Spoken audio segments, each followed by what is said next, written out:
एक आध दो दिन अपना लॉ कंटिन्यू करेंगे, उसके बाद फिर से मैथ्स में जाएंगे। मैथ्स करना पड़ेगा। अपना क्या हो गया स्टैट्स में अब तक? स्टैट्स के 2 चैप्टर हो चुके हैं, 3 चैप्टर हो चुके स्टैट्स के। LR भी कम्प्लीट हो गया, तो मैथ्स में जाते हैं अभी मतलब लॉ के बाद। लॉ करते हैं 1-2 दिन, फिर अपने को मैथ्स चालू करना पड़ेगा। ठीक है, जिनका लेट रहेगा एडमिशन मतलब बाद में आ रहेंगे, तो जितना हो चुका उतना पहले थोड़ा कवर कर लो, थोड़ा बेसिक तो भी एटलीस्ट चलेगा। कहाँ पे थे हम लोग? थोड़ा सा रिवाइज कर ले फिर तब तक।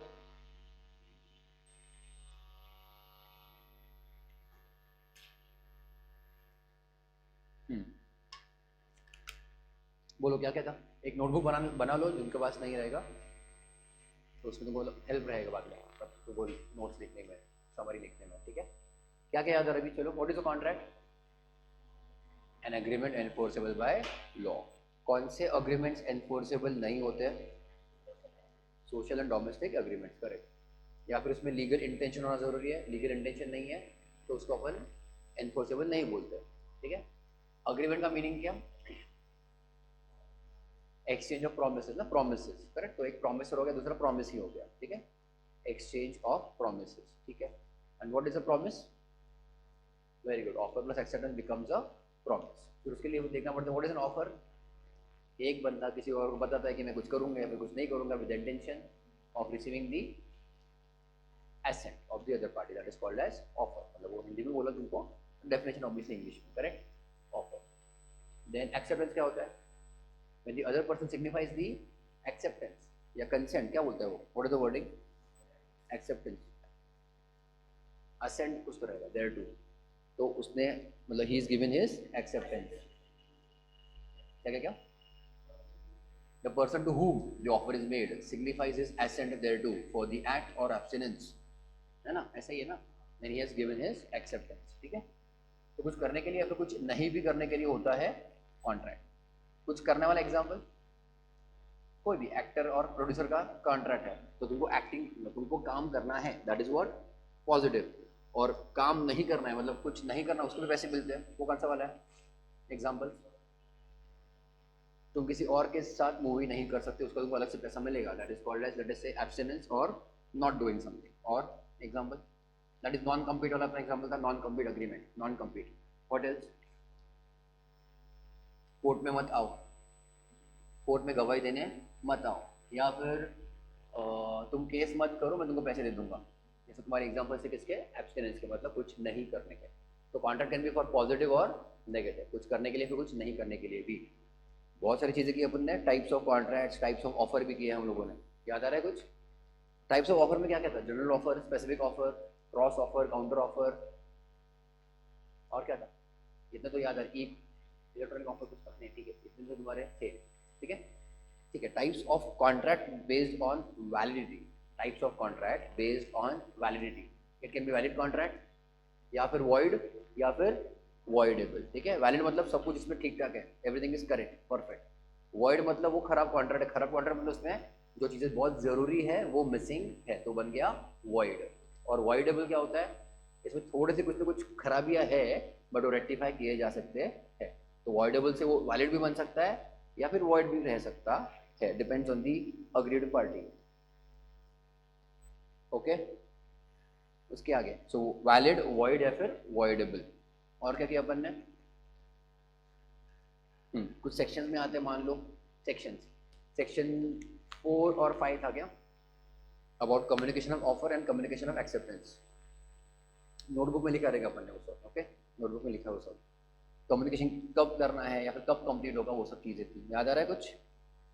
तो अगर मान लो मैं लिखता हूँ ऑफर और एक्सेप्टेंस, तुम लोग कुछ मतलब ऐसे लिखने की जरूरत नहीं है, बट दोनों में सबसे पहले क्या होता है? एक्सेप्टेंस होता है पहले, ऑफर होता है पहले? पहले ऑब्वियसली बच्चों क्या रहेगा? ऑफर। ऑफर का ही बनेगा, मिलेगा या फिर करना पड़ेगा acceptance. Can you accept without the offer? नहीं। अगर तुमको ऑफर का नॉलेज ही नहीं है, क्या तुम एक्सेप्ट कर सकते हो? फिर भी नहीं। समझ रहे हो? तो ऑफर का नॉलेज होना चाहिए तो ही तुम उसको एक्सेप्ट कर सकते हो। कौन सा केस था वो? लालमन शुक्ला, गौरी दत्ता वर्सेस लालमन शुक्ला में क्या केस था? उसको नॉलेज था या नहीं था? नॉलेज ऑफ द ऑफर नहीं था, तो without offer there can be no acceptance.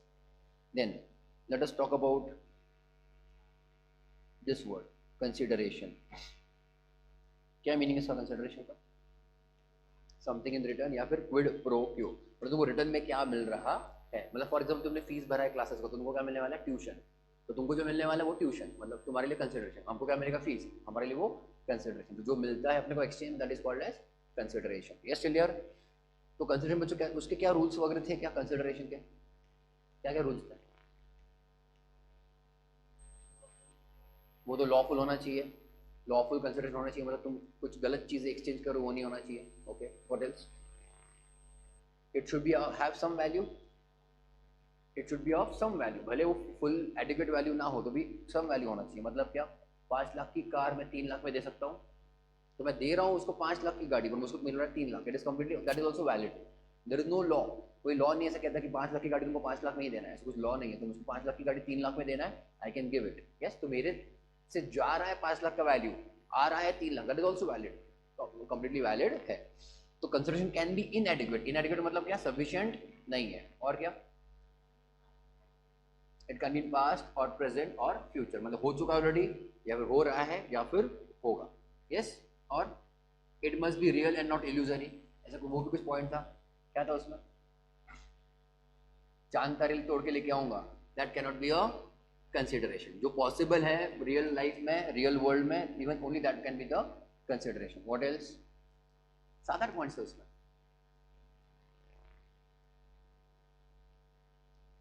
अच्छा, तो फिर अगर कंसिडरेशन नहीं है तो कॉन्ट्रैक्ट बन सकता है क्या? नहीं, नो कंसिडरेशन नो कॉन्ट्रैक्ट। याद है ना, उसका कुछ टर्म था, और उसमें कुछ एक्सेप्शन भी थे क्या? क्या एक्सेप्शन थे? सेक्शन 25, सेक्शन 25 था ना,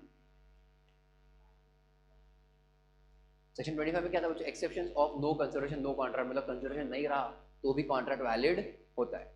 कौन से केसेस में? Natural love and affection, then natural love and affection में हो गया, और क्या था?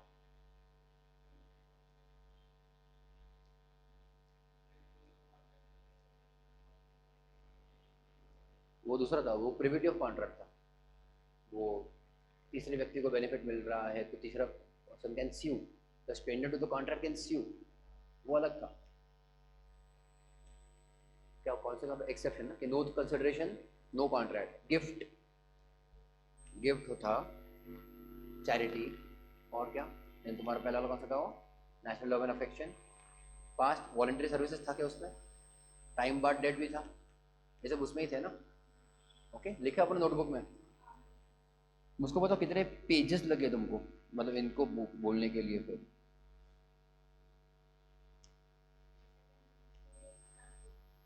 पहला कब, अब तक कितना हुआ रहेगा?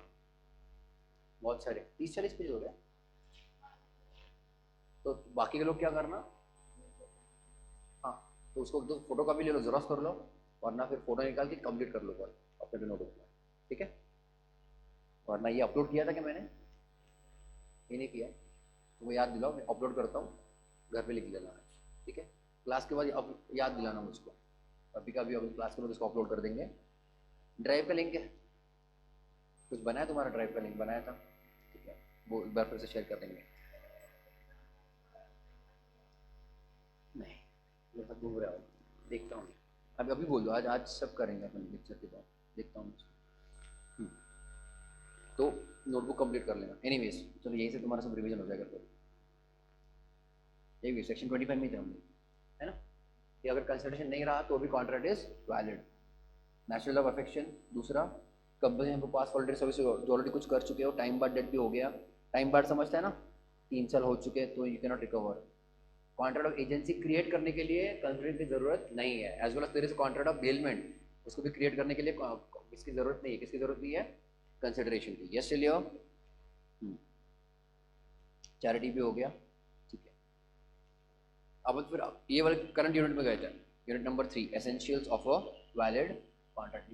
तभी से ऐसे आवाज घूम रहा है क्या, बीच में आता, बीच में जाता है क्या, लग रहा है मुझको बहुत घूम रहा है। Anyways, essentials of a valid contract, ये स्टार्टिंग में कहीं पे सेक्शन 10 में देखे रखा था क्या? सेक्शन 10 में क्या है बच्चों?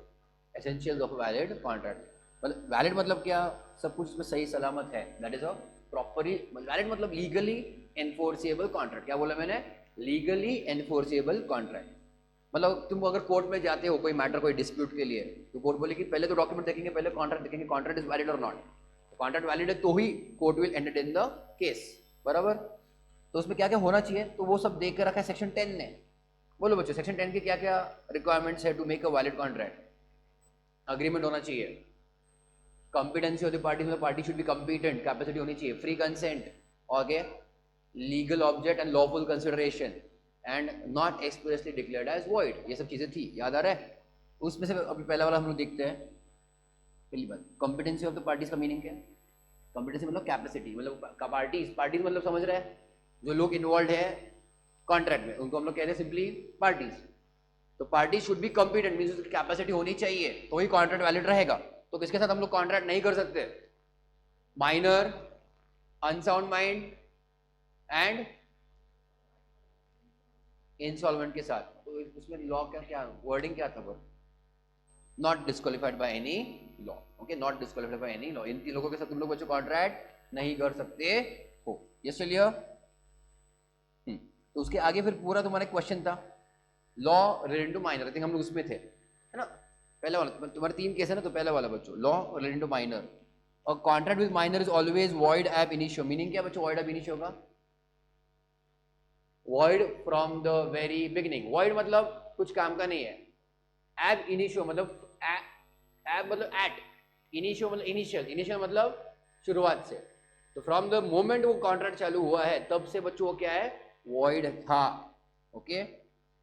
तो मुझको मतलब वॉइड का हम लोग वैलिड में कन्वर्ट कर सकते हैं क्या, वॉइड का वैलिड में कन्वर्ट कर सकते हैं, बिल्कुल भी नहीं, स्कोप ही नहीं है। पर कोई वैलिड कॉन्ट्रैक्ट वॉइड बन सकता है, हाँ। लेट अस से for example, simple example, death of a party. तो 2 लोगों ने कॉन्ट्रैक्ट शुरू किया था पर एक ने आधे में साथ छोड़ दिया, तो कॉन्ट्रैक्ट बच्चों खत्म। तो वैलिड का वॉइड हो सकता है पर वॉइड का वैलिड नहीं हो सकता, याद आ रहा है। नो रैटिफिकेशन बच्चों allowed even after attaining majority. मतलब क्या, वो माइनर ने बच्चों माइनॉरिटी में कॉन्ट्रैक्ट किया था। माइनॉरिटी मतलब जब वो छोटा बच्चा था, छोटा बच्चा मतलब हम लोग बोलेंगे 17 साल 11 महीने भी रहा तो भी माइनर ही है वो, 17 साल 11 महीने भी रहा तो भी माइनर ही है। तो माइनॉरिटी में जब उसने कॉन्ट्रैक्ट किया, वो मेजोरिटी होने के बाद बच्चों वो रेक्टिफाई नहीं कर सकते। जो हो चुका है वो गलत ही था, उसको कुछ भी लीगल इफेक्ट नहीं आता है। तो अगर उसको वैलिड कॉन्ट्रैक्ट करना है तो उसको बच्चों मेजोरिटी के बाद नया कॉन्ट्रैक्ट करना पड़ेगा, ओके। माइनर वाला बच्चों बिल्कुल भी कन्वर्ट नहीं हो सकता इनटू वैलिड। व्हाई, बिकॉज फिर से point number 1, because it is from the very beginning वो क्या है, वॉइड है, क्लियर। तो हम लोग उसको बच्चों रैटिफाई भी नहीं कर सकते। Minor can be a beneficiary और can take benefit out of a contract. Example, तुम्हारा partner in a partnership firm बच्चों कैन बी अ माइनर, तो उसको हम लोग बच्चों शेयर इन प्रॉफिट दे सकते हैं but not share in losses. Yes clear. उसको सैलरी दो, प्रॉफिट दो, चलता है, कंप्लीटली अलाउड है। तो minor can B beneficiary but minor can not be a, मतलब कुछ पेएबल उससे हम लोग कुछ नहीं रिकवर कर सकते, ठीक है। तो अगर माइनर ने चेक दिया, माइनर ने चेक दिया और वो चेक डिसऑनर हुआ तो उसके ऊपर कुछ केस नहीं कर सकते। अगर माइनर को चेक दिया है और वो डिसऑनर हुआ तो minor can sue, minor case कर सकता है, याद आ रहा है। अगला पॉइंट क्या था, minor can always plead minority. Plead मतलब क्या था, रिक्वेस्ट था, मतलब बोल सकता कि मैं माइनर था, भले बच्चों उसमें तुम्हारा एग्जांपल क्या था, भले उसमें क्या दिखा रहेगा कि वो मेजर है और उसने वैसे कॉन्ट्रैक्ट किया था, तो भी he can always take the defence of being a minor. Yes clear. भले बच्चों से दिखाया रहेगा कि वो मेजर था और झूठ मूठ से लोन लिया, पैसे लिए, तो भी बच्चों को क्या रहेगा, void from the very beginning, even if उसने प्रोजेक्ट किया कि वो मेजर है तो भी। Yes clear. यहां तक अपना हो चुका था।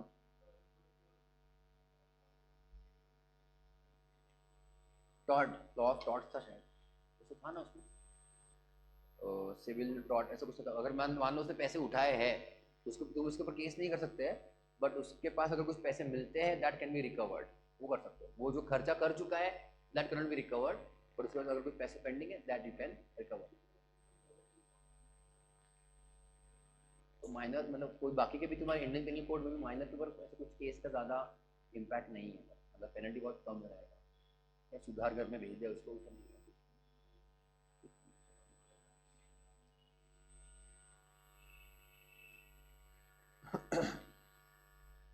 अभी हम यहीं पे केस में, ठीक है ना, मेजर माइनर में ही है, अनसाउंड माइंड और बाकी का आना है। रेडी, इधर से हम लोग बच्चों 1.45।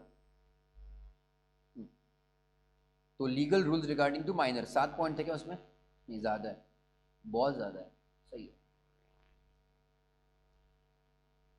ठीक है। चलो आगे बढ़ते हैं। Liability for necessaries important point है, इसको डायरेक्ट क्वेश्चन इनडायरेक्ट क्वेश्चन भी आता है भाई, liability for necessaries. Okay, liability for necessaries. अब माइनर में मतलब ओवरऑल बच्चों को तुम लॉ में देखोगे माइनर को बहुत सारा प्रोटेक्शन मिलता है। प्रोटेक्शन मतलब उसके ऊपर लाइबिलिटी कुछ भी नहीं आती है, अगर वो कुछ गलतियां भी करता है तो भी उसको इतना कोई तकलीफ नहीं है, ठीक है, because he is a minor. अगर वो माइनर है बच्चों तो एज सच देखा जाए तो वो खुद के क्या बोलते हैं उसको, खुद का टेक केयर करने में काबिल नहीं होता, खुद का क्या बोलते हैं मेंटेनेंस के लिए काबिल नहीं होता, ऐसा लॉ का कहना है। लॉ ओवरऑल ऐसा परसीव करता है कि माइनर है तो कोई है मतलब वो खुद इंडिपेंडेंट नहीं है कि वो खुद का टेक केयर कर सके, तो इसलिए जिम्मेदारी बाकी के लोगों के ऊपर आती है। तो ऐसा आईपीसी इंडियन पिनल कोड में भी ऐसा लॉ है कि मान लो अगर कोई चाइल्ड है उसने पेरेंट्स का टेक केयर नहीं किया, टेक केयर समझ रहे हैं मतलब मेंटेनेंस नहीं किया, तो उसके ऊपर भी केस हो सकता है that you are legally bound to take care of your parents. Vice versa भी सही है, वाइस वर्सा मतलब क्या, पेरेंट्स की भी लीगल जिम्मेदारी है कि उनके बच्चों का वो टेक केयर करे। अगर नहीं करते कि हमें किसी को समझता है ऐसा कि भाई इन्होंने टेक केयर नहीं किया ठीक से, तो डायरेक्टली अगेन केस हो सकता है, वो जेल भी जा सकता है, समझ रहे हो। तो माइनर के लिए अब तू ऐसा कुछ आइडिया मत लगा, ठीक है, दिमाग में।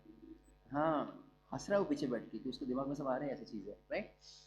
तो नेसेसरीज के लिए मतलब कोई ना कोई इसको प्रोवाइड कर रहा है, माइनर को कुछ ना कुछ नेसेसरीज प्रोवाइड किए जा रहे हैं। अब नेसेसरीज क्या रहेंगे माइनर के, कोई भी नॉर्मल ह्यूमन बींग्स की जो नेसेसिटीज रहेंगे वही क्या रहेंगे, रोटी कपड़ा मकान, हाँ या ना।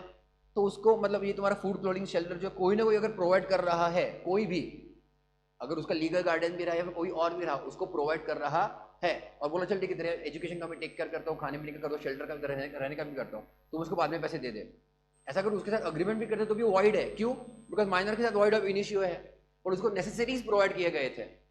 अब अगर कोई 4 साल का बच्चा उसका तो साथ कोई थोड़ी कोई कॉन्ट्रैक्ट करेगा, उसको खुद समझ नहीं वाला है कि वो क्या क्या बोलते हैं लाइबिलिटी ले रहा है फ्यूचर में आगे जाके कि हाँ भाई तुम्हारे अगले 10 साल का तेरा जो भी खर्चा पानी है तुम उसको रिटर्न में देगा क्या ना, आगे देगा ना 10 साल के बाद। वो छोटा ऑलरेडी बच्चा उसको क्या समझ रहा है, correct. But you let us से आर सीनियर मेजर, तो तुम उसका खर्चा कर रहे हो, तो तुमको राइट मिलता है to recover from the minor. But जो राइट है वेरी इंपॉर्टेंट, वो राइट पर्सनल राइट नहीं है अगेंस्ट द माइनर, बट तुम माइनर के अगेंस्ट केस नहीं कर सकते हो फ्यूचर में भी अगर तुमने उसको नेसेसरीज सप्लाई किए तो। कुछ समझ रहा कि नहीं, यस तो उसके अगेंस्ट तुम केस नहीं कर सकते हो, but you can recover that money from the property of minor, you can recover that money बच्चों फ्रॉम प्रॉपर्टी ऑफ माइनर। मतलब ऐसा नहीं कर सकते चल माइनर तेरे लिए 10 साल के लिए मैंने खर्चा पानी किया, अब उसके अगले 10 साल तू मेरे लिए काम कर, या फिर 5 साल के लिए मेरे साथ काम करेगा, तू सैलरी नहीं मांगेगा, या फिर तू मुझको ये पैसा रिटर्न ला के देगा। ऐसा माइनर का हम लोग बच्चों जिम्मेदारी लाइबिलिटी नहीं लगा सकते बिल्कुल भी। बट अगर उसके पास प्रॉपर्टी है तो प्रॉपर्टी में से हम हमारा खर्चा रिकवर कर सकते हैं, क्लियर, यस। क्योंकि अगर ये प्रोविजन नहीं होता था नेसेसरीज का मतलब ओवरऑल, तो फिर लोग माइनर के ऊपर खर्चा भी नहीं करते थे, सिंपल है। अगर ये खर्चे की किसकी बात कर रहे हैं कि ये जो माइनर रहेगा उसके खुद के पेरेंट्स मान लो शायद नहीं है, ओके, या फिर कोई लीगल गार्डियन है, फिर एक्चुअल में लीगल गार्डियन भी नहीं पर कोई ना कोई हेल्प कर रहा है, तो अगर वो खुद का खर्चा रिकवर नहीं कर पाएगा तो फिर इन जनरल क्या हो जाएगा, लोग सोचेंगे यार मेरे को मेरा पैसा मिलने नहीं वाला, मैं क्यों उसके ऊपर खर्चा करूं। अगर उसको लगता भी है कि मैं तो मेरा खुद का ही मान लो एकदम टफ सिचुएशन है तो भी मैं हेल्प कर रहा हूँ, तो अगर अगर मुझे मेरा ही पैसा फ्यूचर में बिल्कुल भी नहीं मिलेगा तो फिर वहां पे थोड़ा लोग डिस्करेज हो जाएंगे। तो लॉ ने बोला है कि तुम अगर खर्चा करते भी हो you can recover from the assets of the minor. Okay, check करो the case of necessaries supply to a minor और to any other person whom such minor is legally bound to support is governed by section 68 of the Indian Contract Act. आगे तो आगे जाके आएगा section 68. Okay, a claim for necessaries supplied to a minor is enforceable by law. अब ध्यान देना क्या लिखा है, क्लेम, क्लेम मतलब क्या, तुम मांग रहे हो चीजें किसके लिए, फॉर नेसेसरीज सप्लाइड, तुमने सप्लाई किया राशन पानी खाना पीना एजुकेशन सब कपड़े वपड़े वो सब, ओके, तो वो क्या हो जाएगा, तुमने माइनर को प्रोवाइड किया तो तुम लीगली ये बच्चों खर्चा रिकवर कर सकते हो।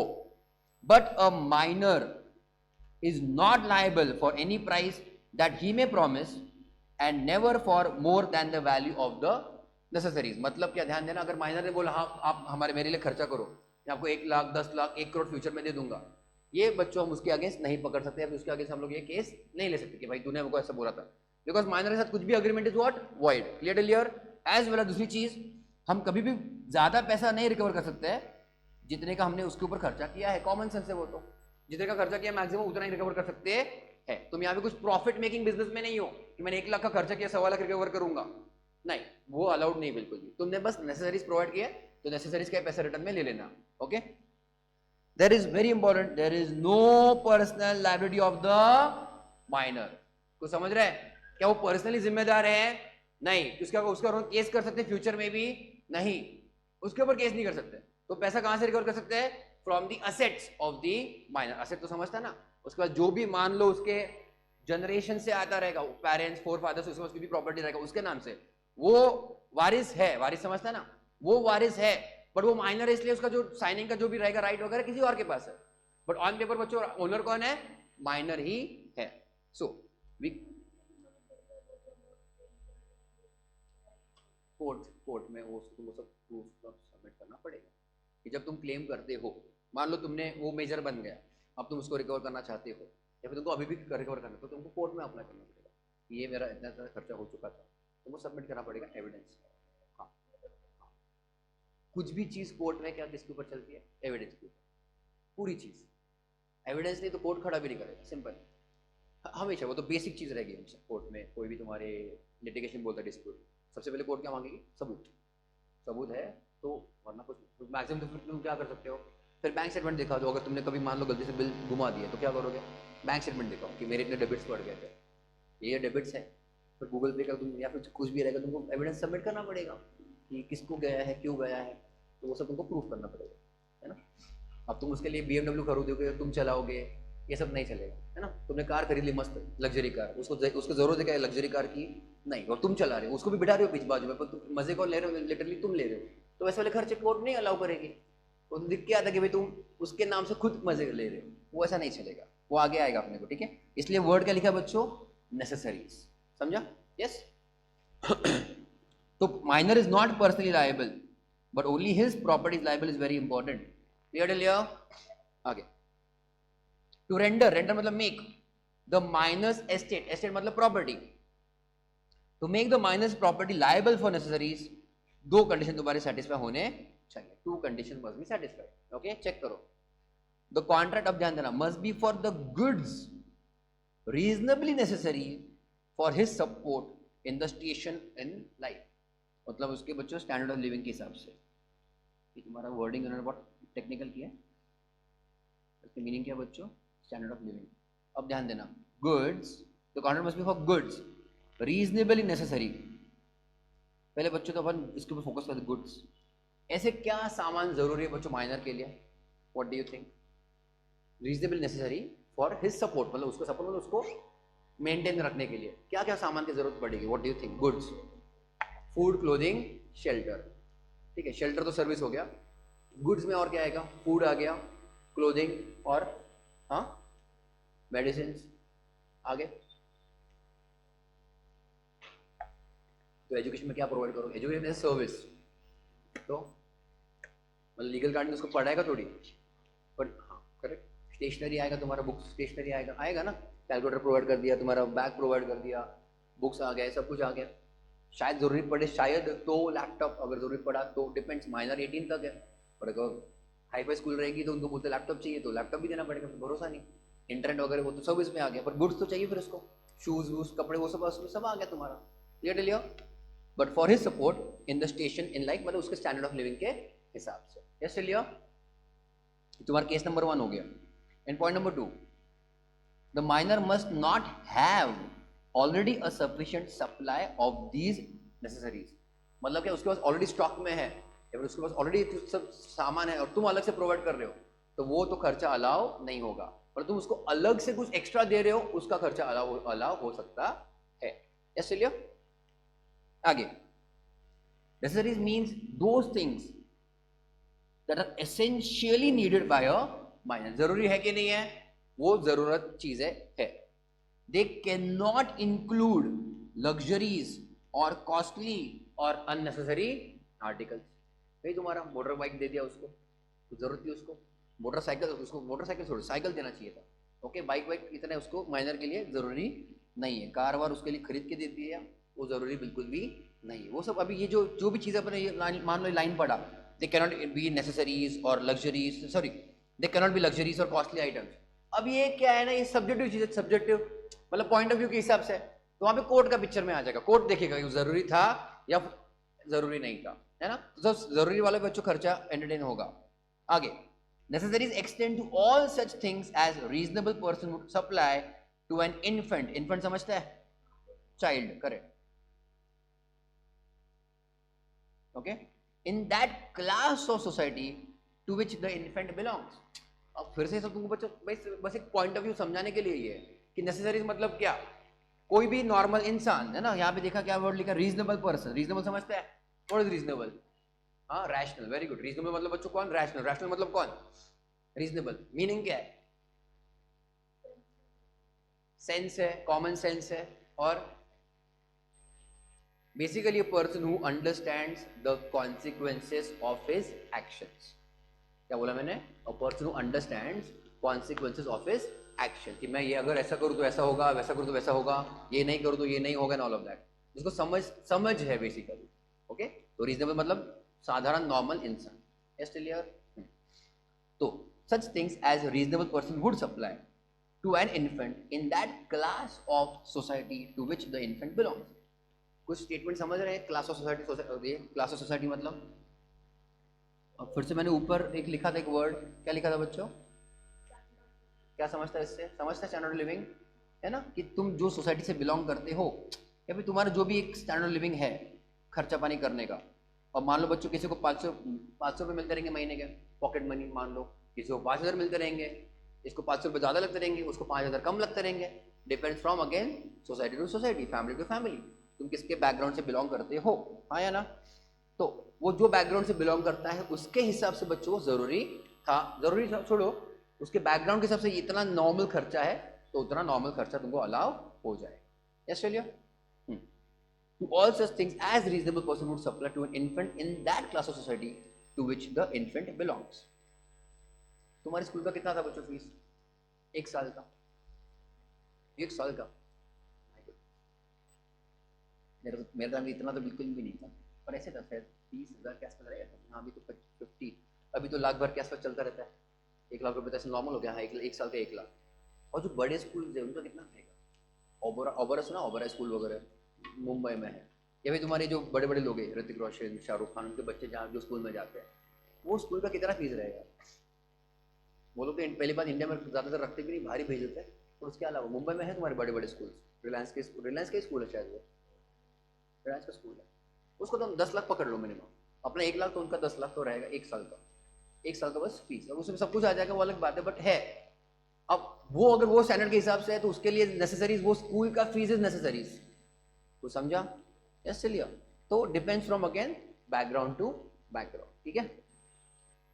आगे, एक्सपेंसेस ऑन माइनर्स एजुकेशन, मैंने बस एग्जांपल दिया यहाँ पे, on funeral ceremonies, funeral ceremony समझते हैं, फ्यूनरल मतलब कोई तो ऑफ हो गया, उसके फैमिली बच्चों कोई ना कोई ऑफ हो गया, अब मान लो कोई फैमिली में बस माइनर है, प्रॉपर्टी माइनर के नाम से है, बट वो रेगुलेट डे टू डे उसको क्या बोलते हैं हैंडल करना माइनर का काम नहीं है वो, यस। पर मान लो किसी के मतलब उसके फैमिली में कोई दूर का रिश्तेदार रहेगा या फिर कोई रिश्तेदार रहेगा, उसका ऑफ हो गया, डेथ हो गया, तो खर्चा पानी जो भी होगा फ्यूनरल का करना पड़ेगा, अगर मान लो तो उसके हम लोग मतलब उसके लिए अगर हमने कुछ खर्चा पानी किया है, even that will be considered as necessaries.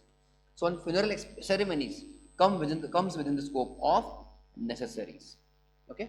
अब यहाँ पे तुमको बच्चों कोर्ट के रूलिंग्स के हिसाब से कुछ ना कुछ एग्जांपल देके रखे हैं, एजुकेशन हो गया, फ्यूनरल एक्सपेंसेस हो गया, उसके कपड़े वपड़े हो गए, ये सब तुम्हारे क्या है, नेसेसरीज कोर्ट ने माना है, ठीक है। The whole question turns upon the minor's status in life, utility rather than ornament is the criterion, ये सब तुम्हारे कोर्ट्स के ही रूलिंग्स के वर्डिंग्स हैं, मतलब उसका एक्चुअल में खर्चे का फायदा कुछ था या नहीं था वो देखा जाएगा, okay. Example, Shruti being a minor purchased a laptop for her online classes, जरूरी है या नहीं है, जरूरी है, of rupees 70,000, वो नहीं पता जरूरी है कि नहीं, ठीक है, on credit from a shop, ठीक है, but her assets could pay only बच्चों रुपीस क्या 20,000, yes clear। इसमें गलती तो वैसे ऑब्वियसली शॉपकीपर की है, ओके। आगे, the shopkeeper बच्चों could not hold Shruti personally liable and could recover बच्चों amount recoverable from her assets, that is बच्चों कितना, ₹20,000। देखो उसने कितने हजार का लैपटॉप खरीदा, 70 का। यस क्लियर, ऑन क्रेडिट खरीदा, समझ रहे हो, वहाँ पे लिखा ऑन क्रेडिट। और उसके बाद बच्चों प्रॉपर्टी एसेट, उसका जो भी बैंक बैलेंस रहेगा, बाकी जो भी रहेगा, कितने का है, 20,000 का ही है।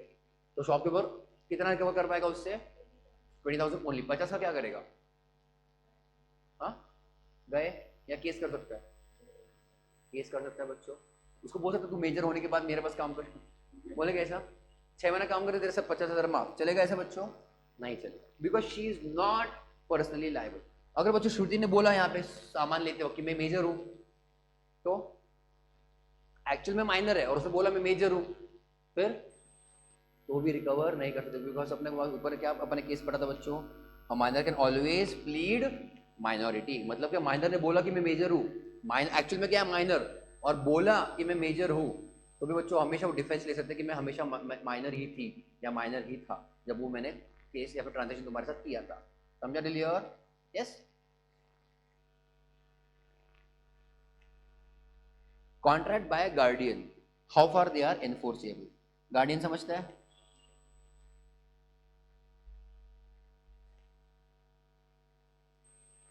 ओके, लीगल गार्डियन बच्चों, लीगल गार्डियन जो तुम्हारा होता है, it is appointed generally by court. अगर उसको कोई, वो बच्चे का कोई फैमिली को कोई है नहीं, मतलब मान लो दूर तक रिश्तेदार, पहला प्रायोरिटी बच्चे के लिए उसके रिलेटिव्स को दिया जाता है। उसको भी ऑप्शन दिया जाता है अगर वो उसको थोड़े से समझ है तो, कि उसको जाना है या नहीं जाना है उसके एक्चुअल में कुछ रिलेटिव्स के पास। वो नहीं रहेंगे तो फिर उसको खुद का अगर प्रॉपर्टी है वो रहेगा, फिर कोर्ट उसको क्या करेगी, लीगल गार्डियन अपॉइंट कर देगी।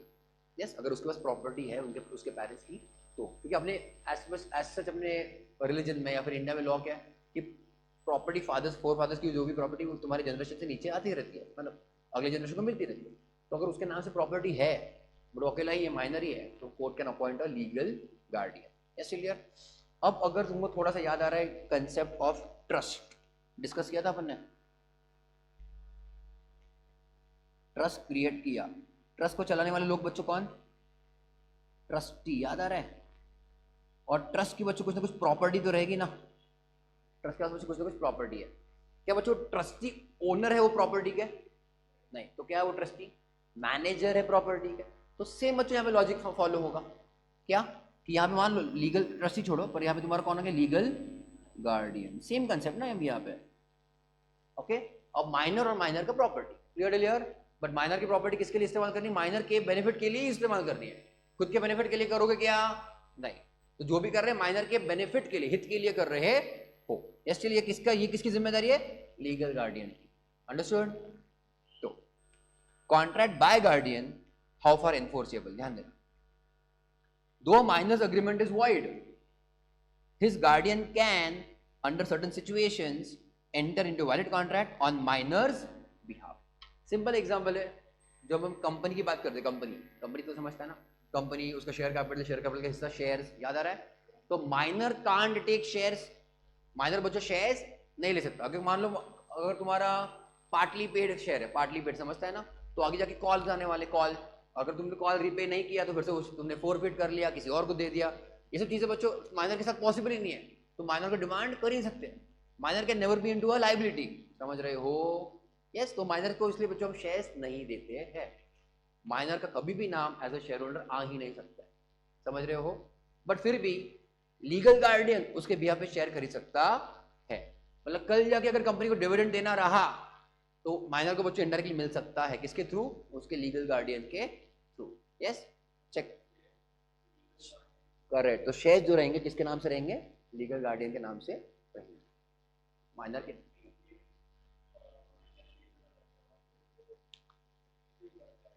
सीओ क्यों करेगा, नहीं नहीं नहीं, वो तो आएगा, वो वी कैन सी ना, अगर उसको नहीं दिया तो उसको बाद में समझा तो इसने सब फंड्स डाइवर्ट किए हैं या फिर डिविडेंड उसने उठा लिया है, ठीक है, he can see that to recover that, वो है। बट अगर मैं लॉ की बात करूँ, लॉ तो जो वो माइनर था और शेयर्स किसके नाम से, लीगल गार्डियन के नाम से है, तो जैसे माइनर मेजर हो गया तो शेयर्स अपने आप को ट्रांसफर करवाने पड़ते from legal guardian to minor, वो मेजर के नाम से, माइनर नहीं रहा जो अभी क्या रहा मेजर, तो लीगल गार्डियन टू मेजर वो शेयर्स चले जाता है, that is called as transmission of shares. वो बाद में पढ़ेंगे, सेक्शन इंटर में पढ़ेंगे, आगे बहुत दूर है। So though a minor's agreement is void, his guardian can undertake certain in certain situations enter into valid contract on minor's behalf. Where the guardian makes a contract for minor which is within his competence, मतलब उसके power के अंदर है, उसके capacity के अंदर है, and which is for the benefit of the minor, there will be a valid contract which the minor can enforce. मतलब बच्चों मान लो लीगल गार्डियन ने माइनर का कुछ शॉप है, माइनर का कुछ प्रॉपर्टी शॉप है, वो रेंट पे दे दिया, और कल जाके बच्चों मान लो वो तुम्हारा जिसने भी रेंट पे लिया था वो रेंट नहीं पे कर रहा है, then minor in that can definitely sue on that contract, क्योंकि वो जो कॉन्ट्रैक्ट है वैलिड है माइनर के पॉइंट ऑफ व्यू से. ओके, माइनर को बच्चों हमेशा फायदा ही रहेगा, कोई भी लायबिलिटी आ नहीं सकती. इसलिए आगे, but all contracts made by guardian on behalf of the minor are not valid. बच्चों वैलिड होने के लिए क्या जरूरी है? For the benefit of the minor. Check करो, फॉर एग्जाम्पल द गार्डियन, अब ध्यान देना, the guardian of a minor has no power to bind the minor by a contract for purchase of an immovable property. मतलब क्या? यहाँ पे बच्चों guardian ने माइनर के बिहाफ से कुछ ना कुछ प्रॉपर्टी खरीद रहा है. पैसे किसके हैं? माइनर के. ठीक है, और उसने बोला कि तुम्हारे बेनिफिट के लिए मैं शॉप खरीद रहा हूं, तो वो जबरदस्ती कुछ भी रहेगा इमूवेबल प्रॉपर्टी खरीदना, वो ऐसा कर नहीं सकता. वो लायबिलिटी क्या बोलते हैं, अराइज या फिर अक्रू नहीं कर सकता on behalf of the minor. इसलिए so he has no power to bind the minor by a contract for the purchase of an immovable property, कि हमको प्रॉपर्टी खरीदनी ही है. अगर माइनर ने बोला हमको नहीं खरीदनी है, फिर उसको लगता है कि नहीं सही नहीं है मेरे लिए, he can always cancel the contract. But a contract entered into by a certified guardian, अभी certified guardian मतलब कौन है? Appointed by the court with the sanction of the court. अब मतलब कल कुछ भी खर्चा पानी हो रहा है, उसके लिए उसके गार्डियन ने कोर्ट से परमिशन लिया है, then बच्चों that contract can be enforced. Okay, so check करो, sanction by the court for the sale of minor's property may be enforced by either party to the contract. मतलब क्या यहाँ पे ये जो गार्डियन है इसने किसका परमिशन लिया है? कोर्ट का परमिशन लिया. अगर कोर्ट का परमिशन लिया तो yes, then that particular contract is completely valid. Okay, till here? आगे, no specific performance. A minor's agreement being absolutely void, there can be no question of a specific performance of such an agreement. Specific performance मतलब क्यों, अभी कोई भी third party उसने minor के साथ कुछ भी कॉन्ट्रैक्ट किया, वो बोल नहीं सकता माइनर की तुम ये परफॉर्म करो, तुम इसको ऑनर करो, वो पॉसिबल ही नहीं है. उसको बोला तो ये पेंटिंग करा के दे, मान लो माइनर ने बोला ऐसा कॉन्ट्रैक्ट कि हाँ मैं पेंटर हूँ, मैं स्केचर हूँ, मैं स्केच करके देता हूँ, फिर भी थर्ड व्यक्ति जो है, जो भी तुम्हारा दूसरा पार्टी है, he can't force the contract, ये काम मुझको करके चाहिए ही चाहिए, he can't force that against the minor. So there is no specific performance of such an agreement. No insolvency. Check. A minor cannot be ever declared as an insolvent. क्यों बच्चों? Because he is incapable of contracting debts itself. Okay? So can minor be declared as an insolvent? No. Possible नहीं है. अब insolvent बच्चों होने के लिए what do you think क्या क्राइटेरिया होना चाहिए? मतलब इंसान insolvent कब होता है? हम insolvent कब बोलते हैं कि insolvent है? करेक्ट, उनकी जब लाइबिलिटी असेट से ज्यादा है. बट माइनर के लिए बच्चों ने पहले एक चीज क्या रूल आउट कर दी, लाइबिलिटी ही होती नहीं है माइनर के लिए. कुछ लाइबिलिटी है माइनर के लिए बिल्कुल भी नहीं, तो इसलिए बच्चों minor can never be treated as an insolvent. Clear? So minor can not be ever declared as an insolvent as is incapable of contracting debts and dues are payable from the personal properties of the minor. अगर उसके against कुछ भी पैसा pending है, minor के against कुछ पैसा pending है, कहां से रिकवर करेंगे? उसके असेट से. And he shall never be held personally liable. Yes? Partnership. A minor being incompetent to a contract cannot be a partner as such in the partnership firm. वो partner normal partner नहीं बन सकता. तो कौन सा partner बन सकता है वो? He can be allowed only for the benefits. Partner for profits मान लो, पार्टनर फॉर प्रॉफिट, उसको बस प्रॉफिट में शेयरिंग होगा, लॉस में होगा क्या?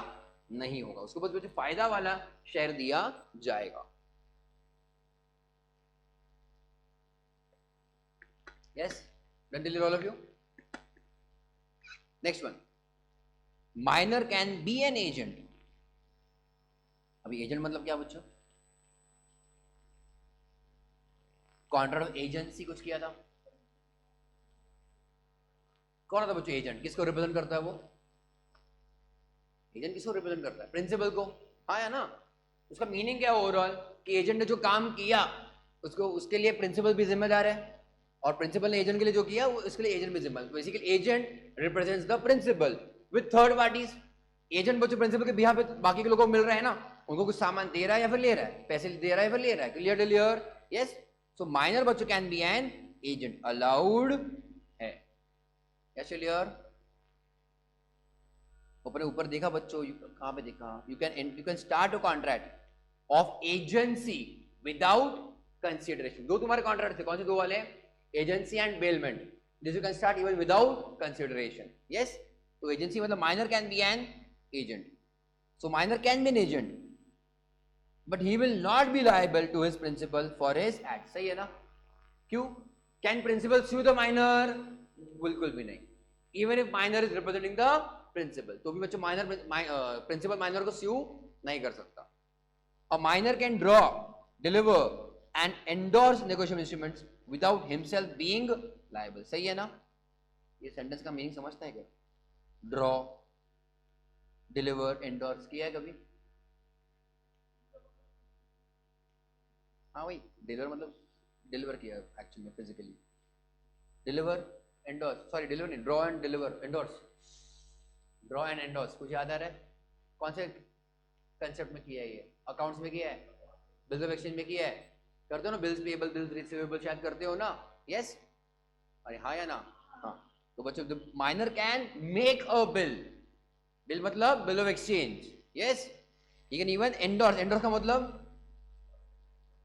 थर्ड पार्टी को वो उसके नाम से वो ट्रांसफर करवाना। Simple transfer, let us use the word transfer.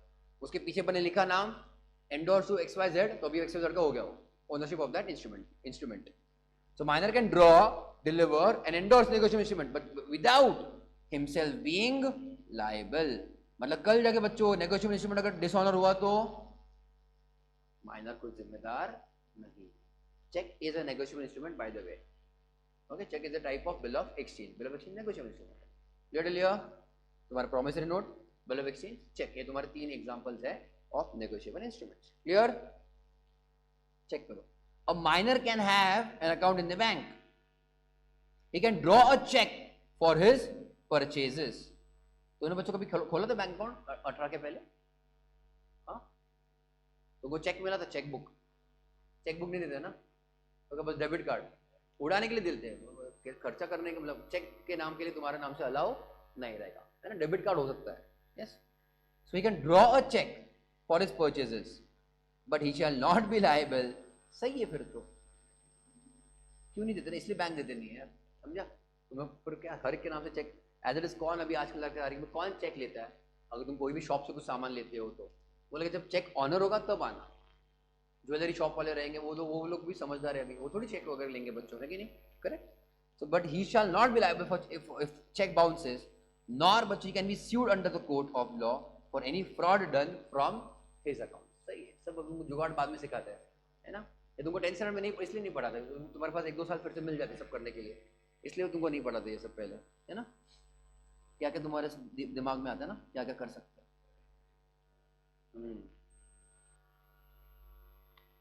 आगे नेक्स्ट वन, ये तो बेस्ट है बच्चों, अगला वाला और बेस्ट है, चेक करो। Minor can not bind parent और गार्डियन। माइनर बच्चों पैसे उड़ा के आ गया, he can not bind the parent. Check करो। In the absence of authority, authority मतलब क्या? Power. In the absence of, absence मतलब है या नहीं है? नहीं है, अथॉरिटी नहीं है, इधर एक्सप्रेस और इम्प्लाइड। एक्सप्रेस मतलब क्या था? वर्ड्स। इम्प्लाइड मतलब एक्शन। Very good. तो बिल्कुल भी अथॉरिटी दिया नहीं है किसी ने, एब्सेंस मतलब नहीं दिया है। एंड इन्फेंट, इन्फेंट मतलब child, is not capable of binding his parent और गार्डियन इवन फॉर नेसेसरीज। मतलब माइनर ने बच्चों उसके खुद के नेसेसरीज के लिए कुछ खर्चा किया है, उसके लिए पेरेंट्स डायरेक्टली जिम्मेदार नहीं होंगे। मतलब शॉपकीपर जो भी रहेगा वो पेरेंट्स को, लीगल गार्डियन को स्यू नहीं कर पाएगा। खर्चा किसने करवाया था? ये माइनर ने। खर्चा किसने किया था स्टार्टिंग में बच्चों? माइनर ने खुद होके किया है।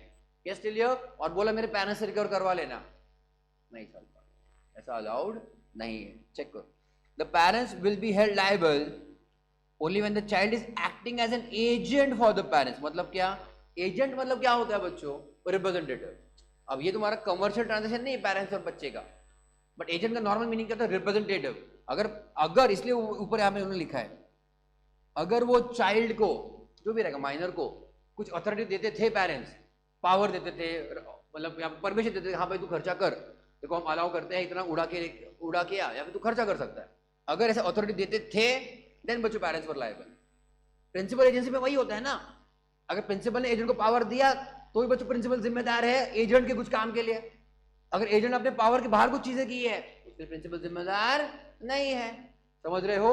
Even if the agent is representing the principal, बोल रहे हैं मैं इसका एजेंट, बोल रहा है कि मैं इसका एजेंट हूं, बट एक्चुअल में बच्चों इज एक्सीडिंग हिज पावर, तो जब भी वो पावर एक्सीड होती है उसके लिए प्रिंसिपल जिम्मेदार नहीं है। Okay, example, Richa, a minor, entered into a contract of buying a scooty from the dealer and mentioned that her parents will be liable for the payment of scooty. The dealer sent a letter to her parents for money. Parents बोले क्या पैसा, हमने इसको कुछ permission दिया है? नहीं। तुमने हमको पूछा? नहीं, तुम्हारी गलती। ओके, the parents बच्चों will not be liable for such payment as the contract was entered by a minor. Okay, in their absence, and that also बच्चों out of their or without their knowledge. Yes, clear? बच्चों यहाँ पे minor बन रहा है कि agent मतलब parents का? नहीं। क्यों नहीं बन रहा है? बिकॉज पेरेंट्स की कुछ परमिशन अथॉरिटी थी क्या? नहीं। समझ रहे हो? इन दैट केस प्रिंसिपल मतलब पेरेंट्स जिम्मेदार नहीं है। जब भी एजेंट बच्चों पावर एक्सीड करता है प्रिंसिपल जिम्मेदार नहीं उसके लिए, वो माइनर या फिर सॉरी एजेंट खुद पर्सनली जिम्मेदार है। बट अभी यहाँ पे अपना एजेंट कौन है? As such minor. माइनर बच्चों को जिम्मेदार होता ही नहीं है। क्लियर?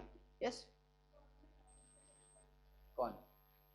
कुछ नहीं, हम वो कर सकते हैं, हम सामान हम लोग रिकवर कर सकते हैं, जो भी हमारा गया वो दैट कैन रिकवर, कैश रहेगा, कुछ गुड्स रहेगा, दैट कैन रिकवर, तब तो जो भी डैमेज रहेगा वो गया। ऐसे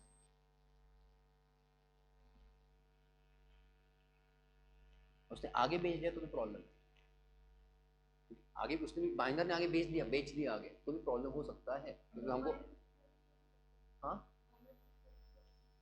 वैसे तो कोई लॉ नहीं है ना। अब अपन ने क्या देखा, जस्ट थोड़े माइनर बेनिफिट ले सकता है और माइनर लायबिलिटी नहीं ले सकता। अगर वो बेच सके तो माइनर को बेनिफिट है तो पैसा तो ले सकता है, क्योंकि अगला चैप्टर अपने पास आएगा सेल ऑफ गुड्स एक्ट, है ना। तो उसमें क्या है कि अगर तुम्हारा मान लो सेलर के पास ओनरशिप है, मतलब ये लिखने की जरूरत नहीं, अगले चैप्टर में आ ही जाएगा वो, सेलर के पास अगर ओनरशिप है तो बच्चों बायर के पास ओनरशिप जा सकती है।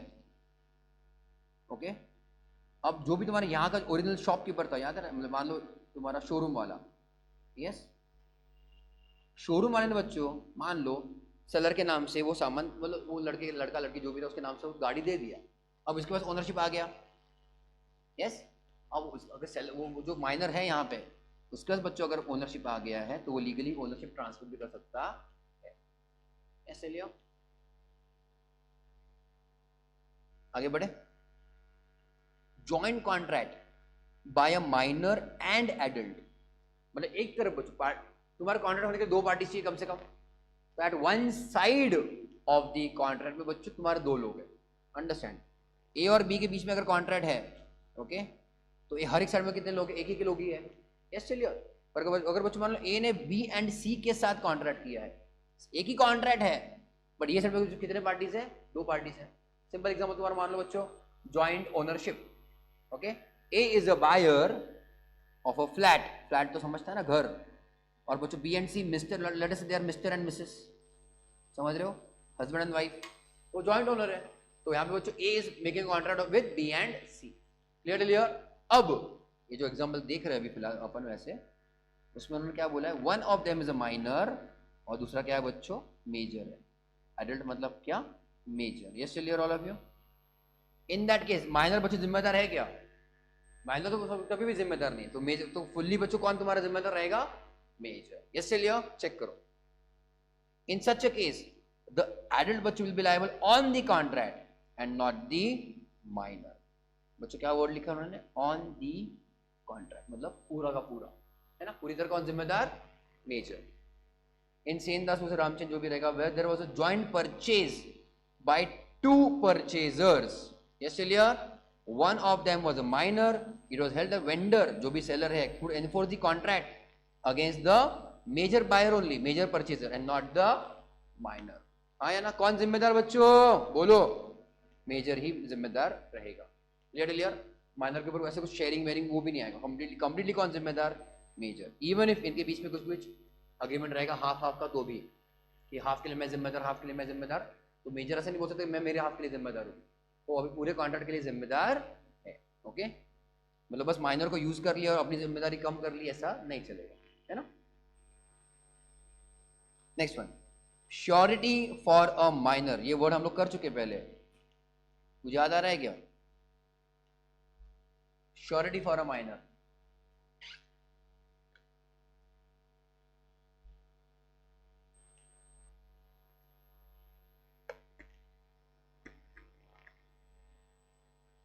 श्योरिटी क्या होता है?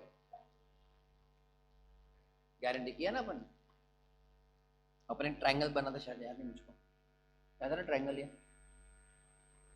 एक तरफ तुम्हारा क्रेडिटर, ये डेटर और ये श्योरिटी, याद आया कुछ? श्योरिटी किसके बिहाफ पे दे रहा है गारंटी? डेटर के बिहाफ पे किसको दे रहा है गारंटी? क्रेडिटर को, सेलर को। हाँ या ना? तुम्हारा हो गया सेलर ना बच्चों, और ये बाय, ठीक है? तो श्योरिटी ध्यान देना फॉर अ माइनर, किसको बच्चों माइनर बना रहे हम लोग एग्जांपल में? करेक्ट। तो ये भी तुम्हारा कंप्लीटली वैलिड है। ओके, चेक करो।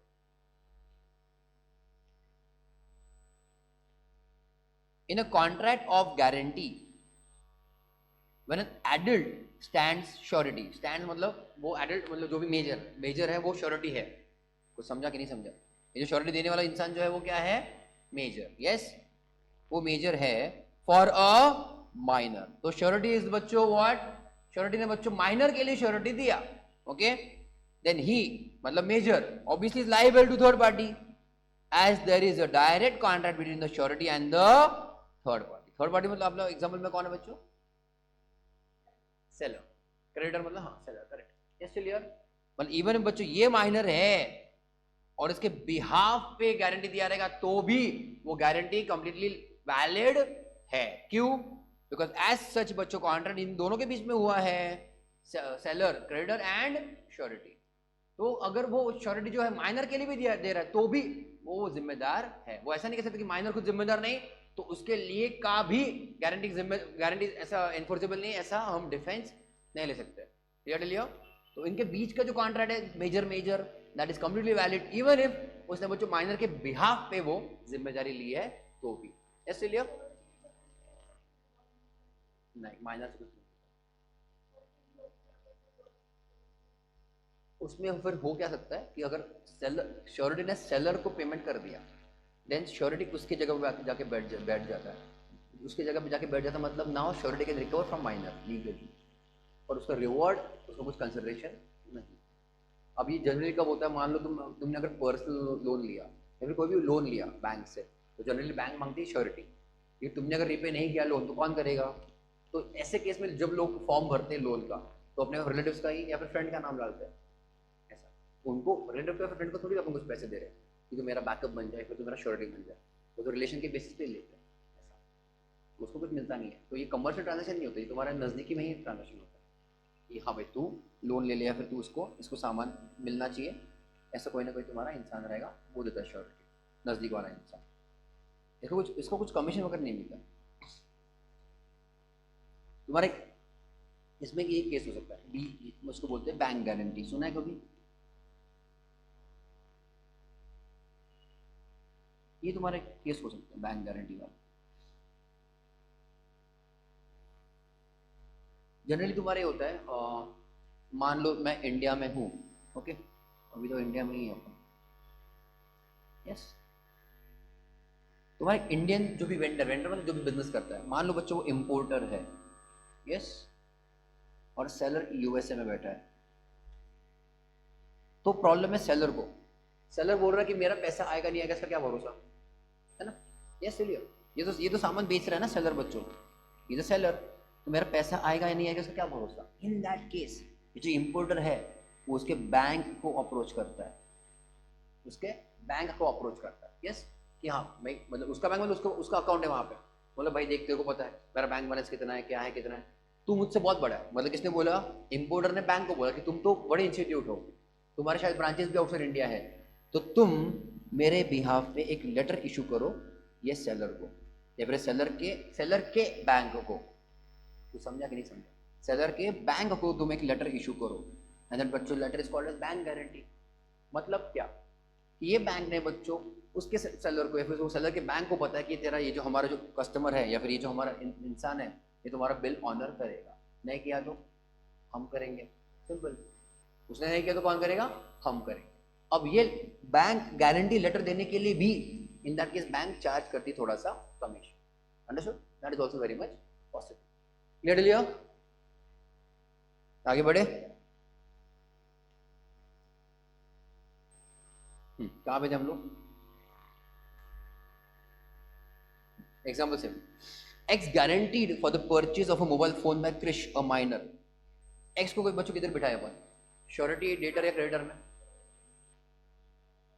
मिस्टर एक्स ना।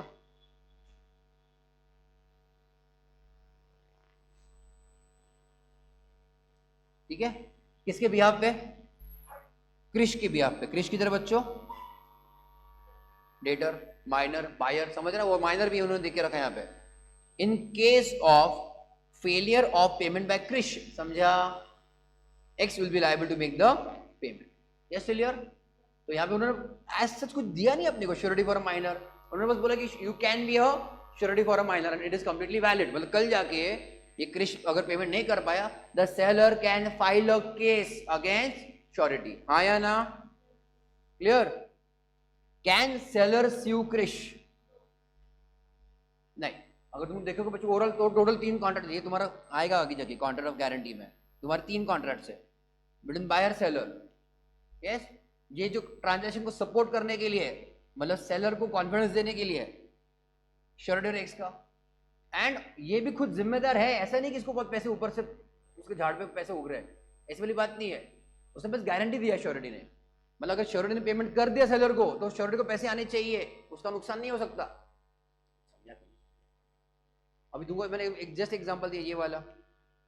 अगर ये इंसान पेमेंट नहीं कर पाए, इंपोर्टर यूएसए वाले कस्टमर को पेमेंट नहीं कर पाए, तो पेमेंट फिलहाल कौन करेगा? तो बैंक के पास का एक्स्ट्रा पैसा है क्या?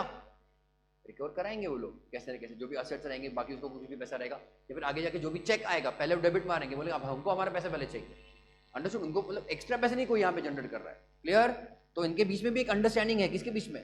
श्योरिटी और डेटर के बीच में भी अंडरस्टैंडिंग है। भाई तू मुझको पेमेंट करेगा, अगर मुझको पेमेंट करना पड़ा सेलर को तो। क्लियर? टोटल वैसे 3 कॉन्ट्रैक्ट बनते हैं इसमें। So right now you're just understanding कि this is a valid, you can say, contract। अगर माइनर के बिहाफ पे श्योरिटी दिया है तो उतना ही है फिलहाल। ठीक है, आगे बढ़े। Minor as a share holder, तुम्हारे बच्चों ऐड कब का ही है? 1872। तब कंपनी सेट कौन सा था अपने को नहीं पता, वो देखना पड़ेगा। 1881 ऐसे बहुत सारे थे।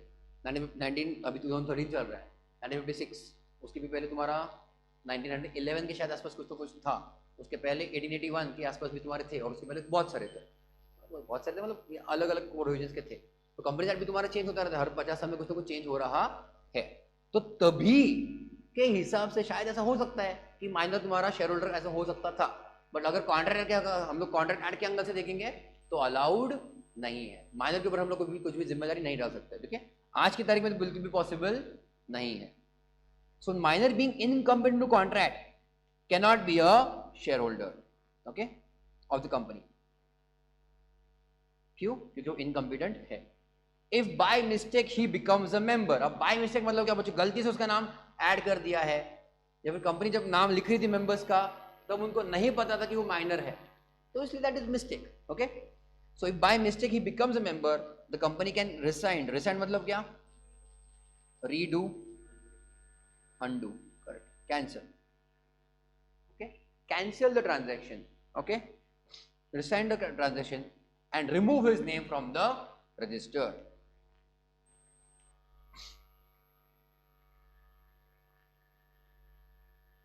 but a minor may, acting through his lawful guardian, become a shareholder by transfer or transmission. तुमको मैंने बताया ट्रांसमिशन बाद में आएगा, transmission of fully paid shares to him.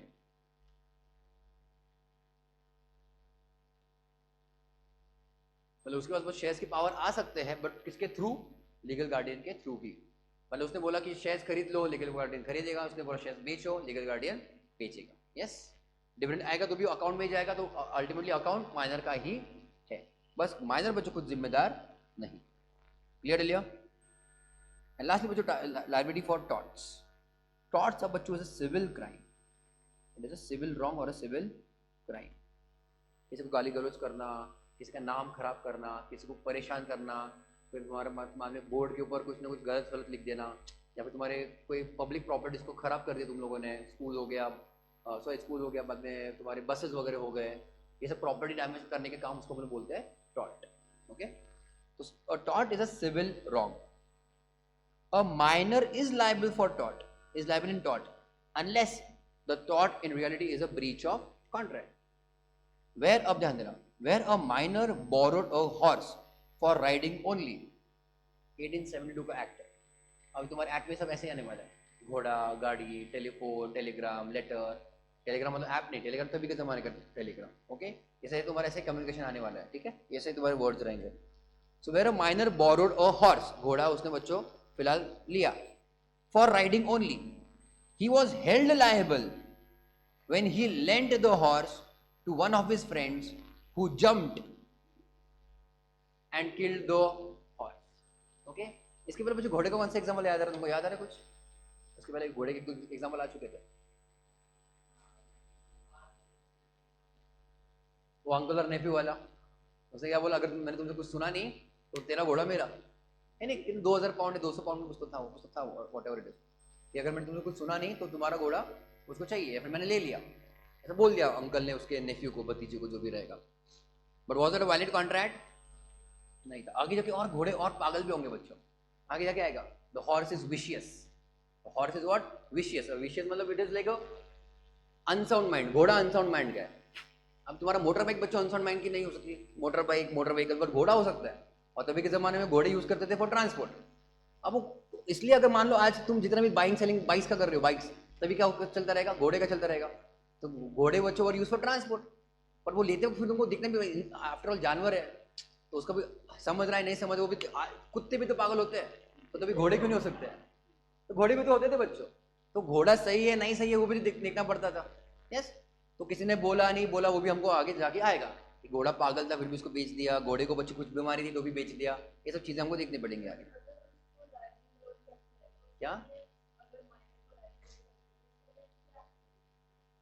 जो भी डैमेज करवाया उसके प्रॉपर्टी से रिकवर करवाओ, ऐसा कर सकते। वो तो पर्सनली तो उसको जेल में तो ऐसे भेजेंगे नहीं, अंटिल इट इज क्या बोलते हो, क्रिमिनल क्राइम, ऐसा वाला। अगर उसके प्रॉपर्टी जितना रिकवर सकते हैं उतना कर सकते हैं। Make good the loss, compensate. So he was held liable. उसने क्या किया? एग्जांपल समझा क्या? घोड़ा खुद के चलाने के लिए लिया था, उसने आगे क्या किया? उसके आगे दोस्त को दे दिया शाइनिंग मारने के लिए, और उसके दोस्त ने बच्चों क्या कर दिया?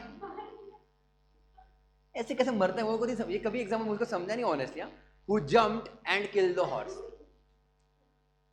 मतलब कोई खाई में उसको उड़ाया, जंप करवाया, कुछ भी नहीं दिया, मतलब jumped and killed the horse, मतलब मर गया।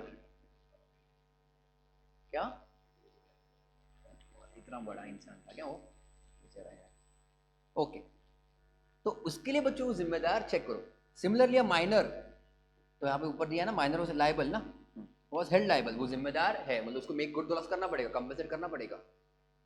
Similarly minor was held liable for his failure to return certain instruments which he had hired and then passed on to a friend. मतलब क्या बच्चों, रेंट पे चीजें ली, इंस्ट्रूमेंट्स वगैरह कुछ भी रहेगा, म्यूजिक इंस्ट्रूमेंट रहेगा, कुछ भी रहेगा, रेंट, टेम्पररी रेंट पे दिया, और आगे जाके क्या किया उसने? किसी और को पास ऑन कर दिया।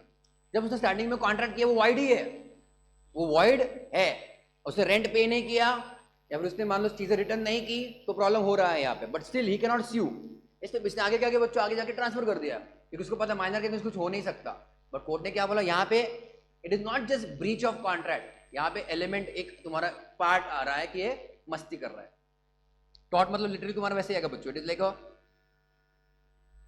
डिसओबीडियंस, डिसओबीडियंस समझता है, कुछ चीज़ें ठीक से फॉलो नहीं कर रहा। तुमको मेरी जो भी एग्जाम्पल बताया सब मस्ती वाले ही थे। चिल्ला बुगर करना, लोगों को तकलीफ देना, कलर विलर कर देना उनके घर के ऊपर, ये सब तुम्हारे क्या हो गए, टॉट वाले एग्जाम्पल। यस चलिए, तो टॉट के लिए बच्चों मुझको बताओ माइनर जिम्मेदार है या नहीं है? टॉट्स के लिए बच्चों माइनर जिम्मेदार है। Yes clear? चलो आ जाओ नोटबुक में सब आज लिख लेते फिर अपने।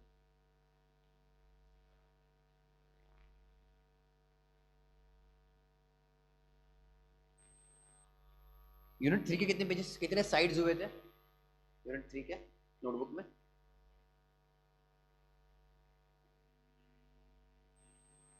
यूनिट 3 नोटबुक में कितना लिखा अपन ने पेजेस? हाँ, एक ही पेज, यूनिट 3 एक ही साइड। चलो ठीक है, उसके आगे फिर तुम लोग मतलब चलो चालू करते हैं अपन।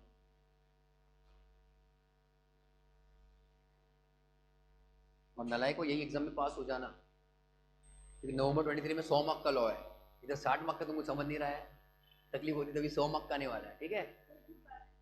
हाँ, अकाउंट्स में कोई चेंज नहीं है, लॉ 100 मार्क का हो जाएगा, बीसीआर हट जाएगा कम्प्लीटली।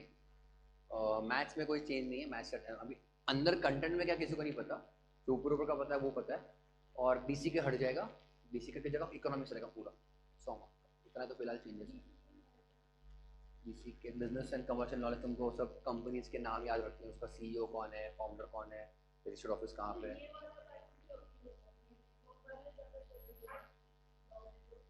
हाँ ऑब्वियसली, क्योंकि वो 40 मार्क का बीसीआर तो है, उसमें कवर हो जाता है।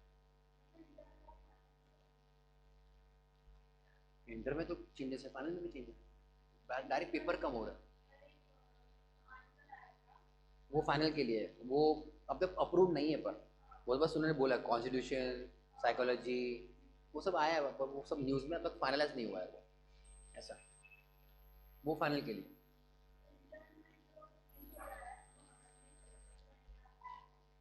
फेवरेबल है, क्योंकि तुम्हारे पेपर कम हो रहे हैं, सिंपल है। तुमको अभी पहले अभी के बच्चों को 8 पेपर देने हैं, तुम्हारे हमको 6 पेपर देने हैं, थोड़ा सा टफ रहेगा थोड़ा सा, बट 8 की जगह 6 पेपर देने हैं।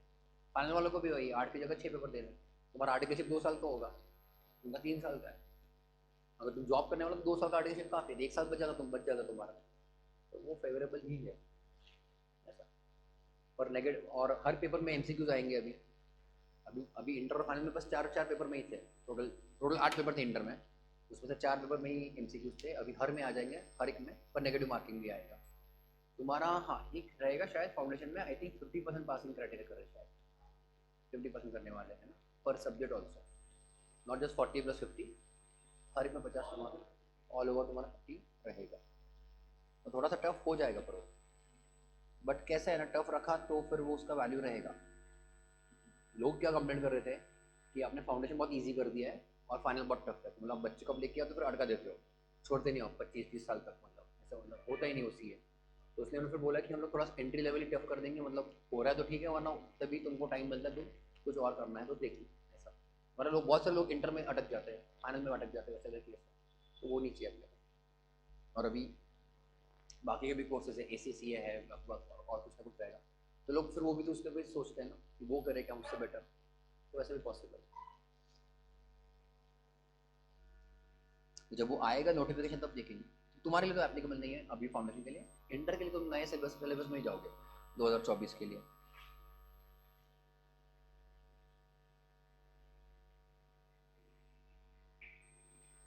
Library for necessaries,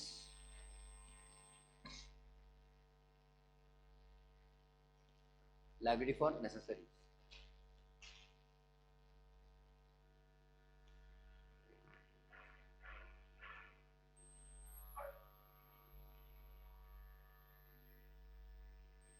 minor is not personally liable, minor is not personally liable,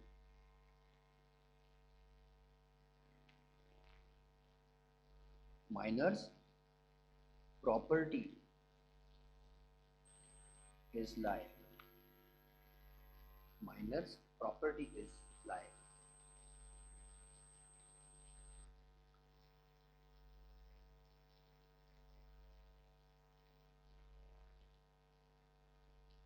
ठीक है, मैं शॉर्ट में लिख रहा हूँ, जब तुम रिवाइज करोगे तुमको लगता है कुछ पॉइंट्स ऐड करना तो कर देना वहाँ पे, तुम्हारी मर्जी है। मैं तो बस ये क्यों लिखा के दे रहा हूँ, तुम्हारे पास पॉइंटर्स रहेंगे हमेशा रोज रिवाइज करने के लिए।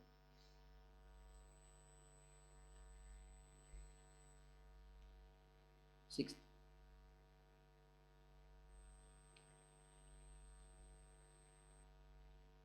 Contract by guardian.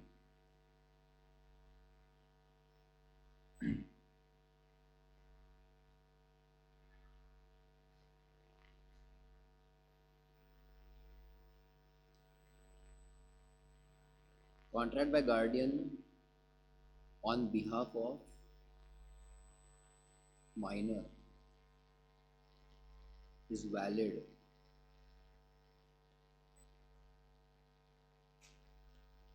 only if it is for the benefit of minor.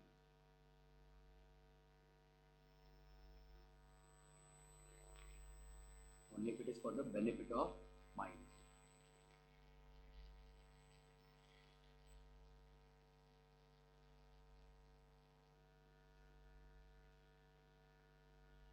Seventh, no specific performance.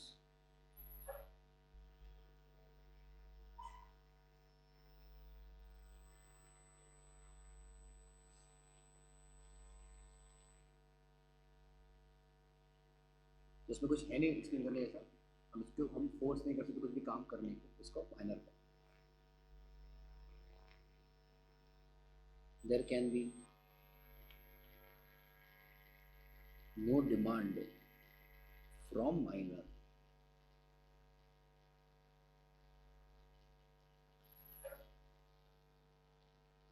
for specific performance.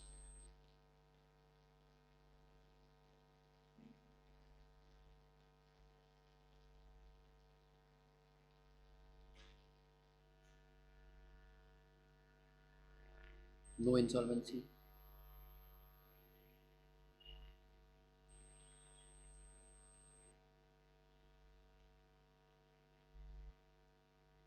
Minor cannot be declared as insolvent. Minor cannot be declared as insolvent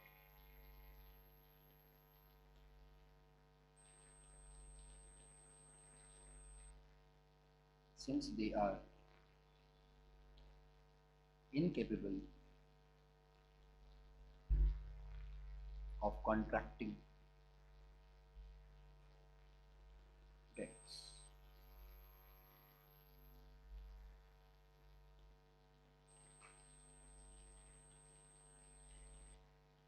Nine, partnership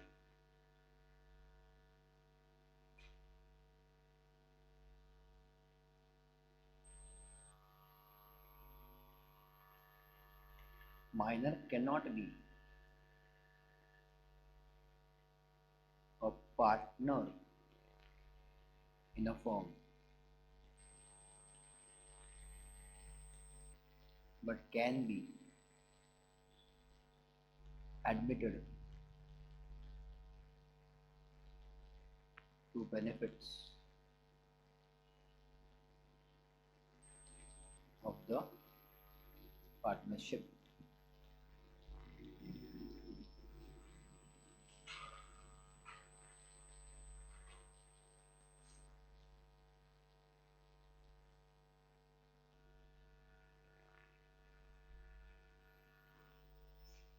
Minor can be an agent.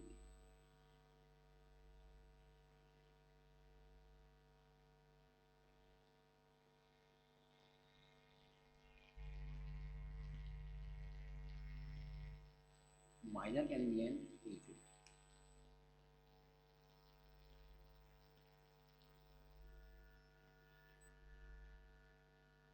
He is not liable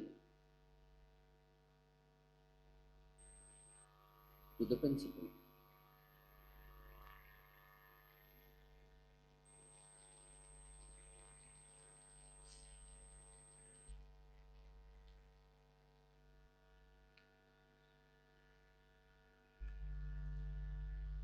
Eleventh,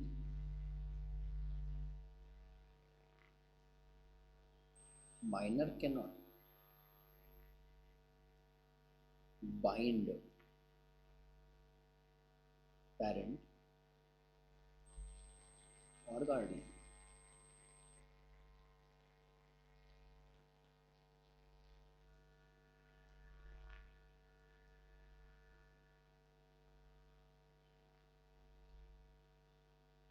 The minor without express or implied authority. Authority मतलब क्या? Power, permission. The minor without express or implied authority cannot bind your parents or guardians even for necessaries. Even for necessaries.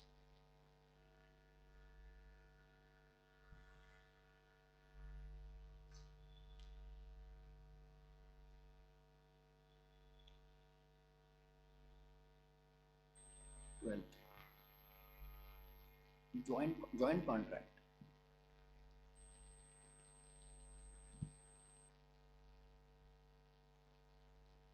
By minor and adult. Joint contract by minor and adult.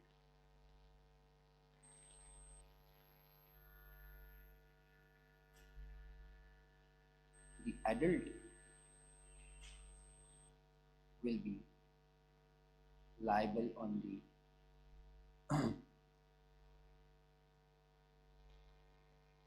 entire contract and not the minor.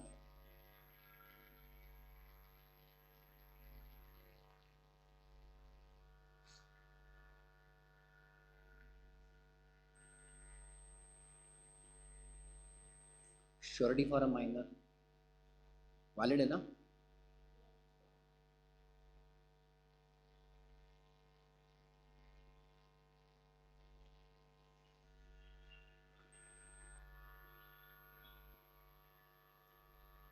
If a major acts as a surety for a minor,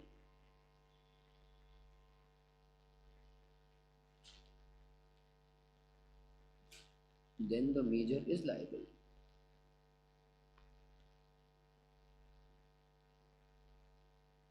To the third party.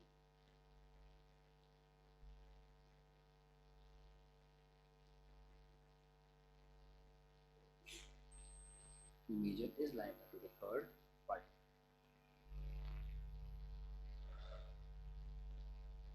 Done?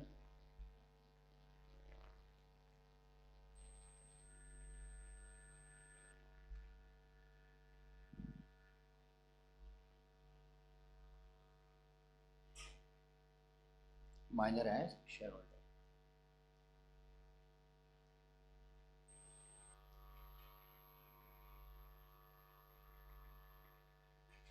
Minor can never be entered in register of members.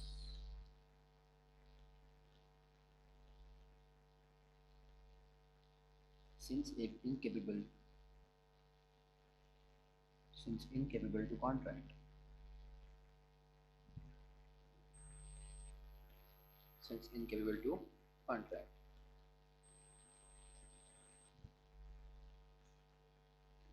He can act through his lawful guardian.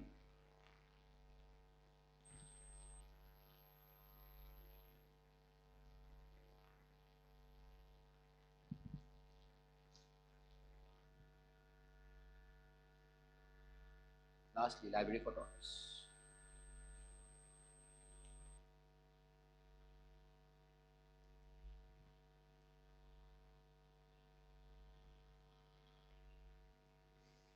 A tort is a civil wrong. अपन ने किया था civil और criminal, अभी देखा था अपन ने civil crime and criminal crime.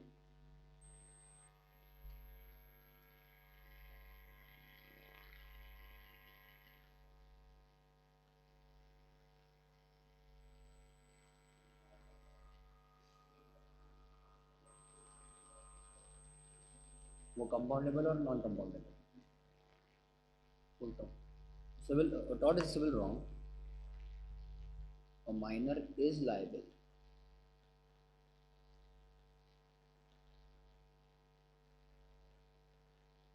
for torts.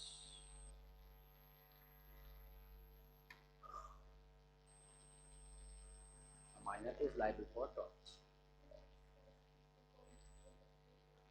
ऐसे मतलब उसको हम मान लो उसके साथ अपने सिंगिंग का कुछ कॉन्ट्रैक्ट किया, सिंगिंग हो गया, पेंटिंग हो गया, उसको बोला कि परफॉर्म करेगा, उसका कॉन्ट्रैक्ट लिया कि मैं सिंग करूँगा, परफॉर्म करूँगा, एक्टिंग करूँगा, हम उसको कुछ ज़बरदस्ती नहीं करवा सकते। वो आ नहीं है रहा है कॉन्ट्रैक्ट के लिए, अगर वो स्यू करेंगे तो हमने परफॉर्म नहीं किया तो you can't force him for that specific performance.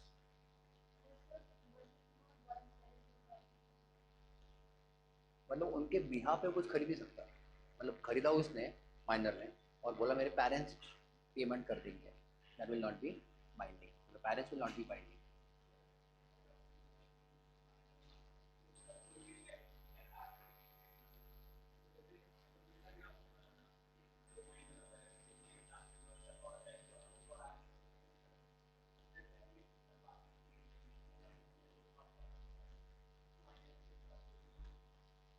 उनके पेरेंट्स के साथ करते हैं ना, तो उनके पेरेंट्स के साथ कर सकते हैं। अब तुम कभी ऐसे माइनर स्टार्स देख लो, उनके अकाउंट्स भी जो है that handled by the parents, उसी के लिए, क्योंकि उनको एडवर्टाइजमेंट का बहुत सारा पैसा मिलता है या फिर उनके एंडोर्समेंट का पैसा मिलता है, उनके लीगल गार्डियन के पास ही जा रहा है, काम ये लोग कर रहे हैं तो उनके पेरेंट्स के थ्रू। बहुत बड़ा बहुत फेमस केस था, इंडिया में नहीं था पर कभी देखना, ब्रिटनी स्पीयर्स का सुना है तो, ब्रिटनी स्पीयर्स नाम सुना, पॉप स्टार मतलब आज के बारे जो भी रहेगा, आज तो पता नहीं कौन है, तभी के टाइम में मतलब बहुत पॉप स्टार, मतलब 1990s एंड या फिर 2000 की बात करो तो।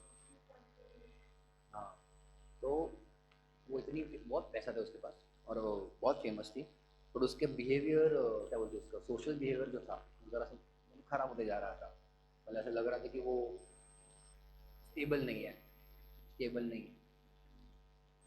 पता नहीं कितने शादियाँ की वगैरह की उसने, जो भी रहेगा, या फिर कुछ भी ऐसे मैटर बाहर आए रहेंगे मीडिया में, तो फिर उसका फिर कोर्ट में अप्लाई किया या फिर कोर्ट में ऐसा पिटिशन डाला कि इसकी जो प्रॉपर्टी है उसके पेरेंट्स को हैंडल करने को दे दो। मेनली उसके फादर को दिया था प्रॉपर्टी हैंडल करने के लिए।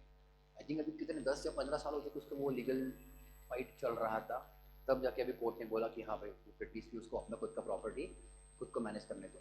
मतलब 15 साल तक she was completely at the mercy of her father, और उसके फादर की जमती नहीं थी, ऐसा था। तो मतलब उसको कुछ भी इंडिपेंडेंस नहीं था, मतलब उसको सोशल मीडिया वगैरह कुछ भी यूज़ करने को अलाउड नहीं था, जो भी था वो कम्प्लीटली उसके फादर के थ्रू था। तो कभी ऐसा लीगल केस में कभी कोई जा सकता, मतलब पेरेंट्स के पास जा सकता है। सिविल और क्रिमिनल किया था अपन ने, सिविल क्राइम और क्रिमिनल क्राइम किया था अपन ने। सिविल मतलब छोटा मोटा, सिविल मतलब क्या, छोटा मोटा जो एक आध दो व्यक्ति को इसको फर्क पड़ता है। मतलब मान लो तुम्हारा सिंपल एग्जाम्पल, तुम्हारा चेक डिसऑनर हो गया, तुम्हारा अगर चेक डिसऑनर हुआ है, मतलब तुमको किसी ने चेक दिया और वो डिसऑनर हुआ, तो तुम्हारे नेबर को कुछ फर्क पड़ेगा क्या? उसको कुछ फर्क पड़ने वाला है नहीं, because it is a wrong against you as a person. नुकसान तुमको हुआ है, पूरे सोसाइटी को नुकसान हुआ है क्या? नहीं, तो it is a civil crime, civil बोलते हैं। पर तुम्हारे घर में चोरी या फिर डाका हुआ, बाजू वालों को फटती है क्या? टेंशन तो आएगा ना उनको, यस कि हाँ भाई इसके बाजू में तो हमारे पास कोई नहीं हो सकता, उनको भी टेंशन आता है फिर। दैट इज मतलब जो सोसाइटी को इम्पैक्ट करता है, दैट इज क्रिमिनल। जो एक सिंगल इंसान को या फिर प्राइवेट पार्टीज को ही फर्क पड़ता है, that is called as civil. तो तुम्हारे जो फैमिली डिस्प्यूट मैटर है कौन से हो गए? सिविल हो गए, है ना। डिवोर्स के मैटर्स, फैमिली कोर्ट उसके लिए अलग होता है डिस्प्यूट्स वगैरह के लिए, that is civil crime. Okay, तुम्हारी बाकी जो मर्डर वर्डर जो थेफ्ट वगैरह रहेंगे, रॉबरी, वो सब क्या हो गए तुम्हारे? क्रिमिनल। यस,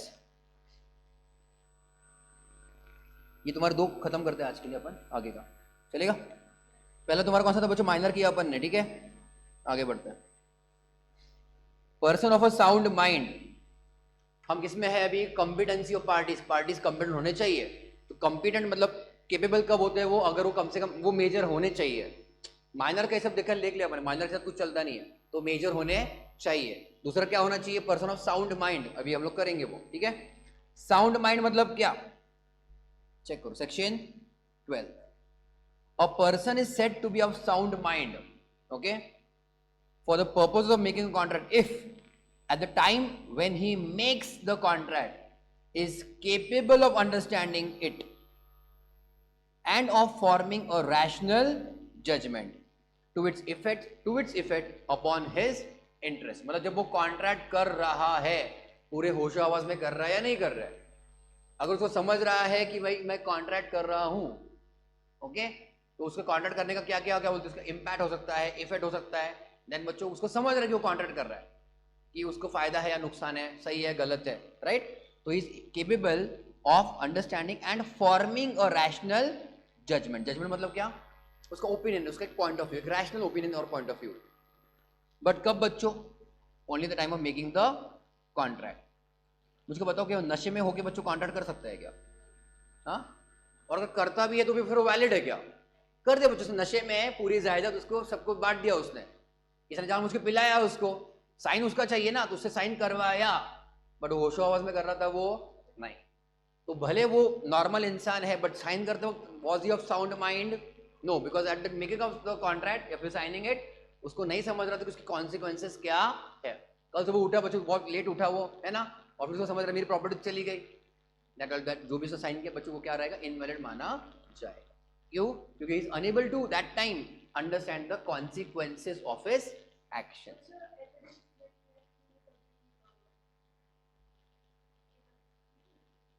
तो फिर उसको वो तो प्रूफ तो करवाना ही पड़ेगा ना, इनेबिलिटी स्टेट में था या नहीं था, वो तो प्रूफ पे ही आएगा।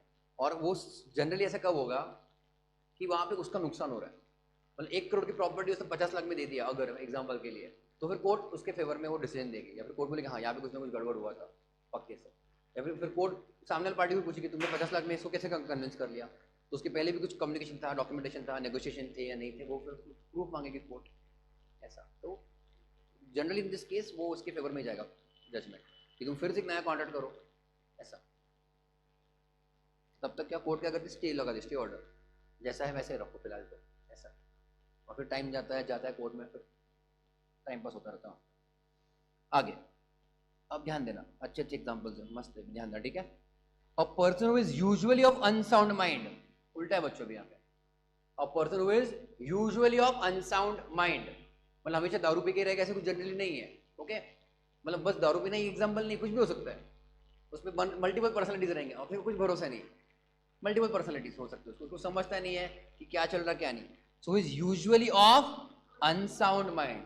तो हमेशा के लिए बच्चों जनरली वो क्या रहेगा, अनसाउंड मान लो, पर बीच में कभी कभी साउंड होता है, हाँ है ना, तो जब सुबह उठते मान लो तब साउंड रहता है, दिन भर का भरोसा नहीं, ऐसा भी होता है ना, but occasionally, so usually unsound, और कभी कभी ओकेजन के हिसाब से ऑफ साउंड माइंड, हाँ है ना, may make a contract when he is of sound mind, मतलब अनसाउंड साउंड रहेगा तो भी चलेगा, पर कॉन्ट्रैक्ट कब होना चाहिए, जब वो साउंड हो।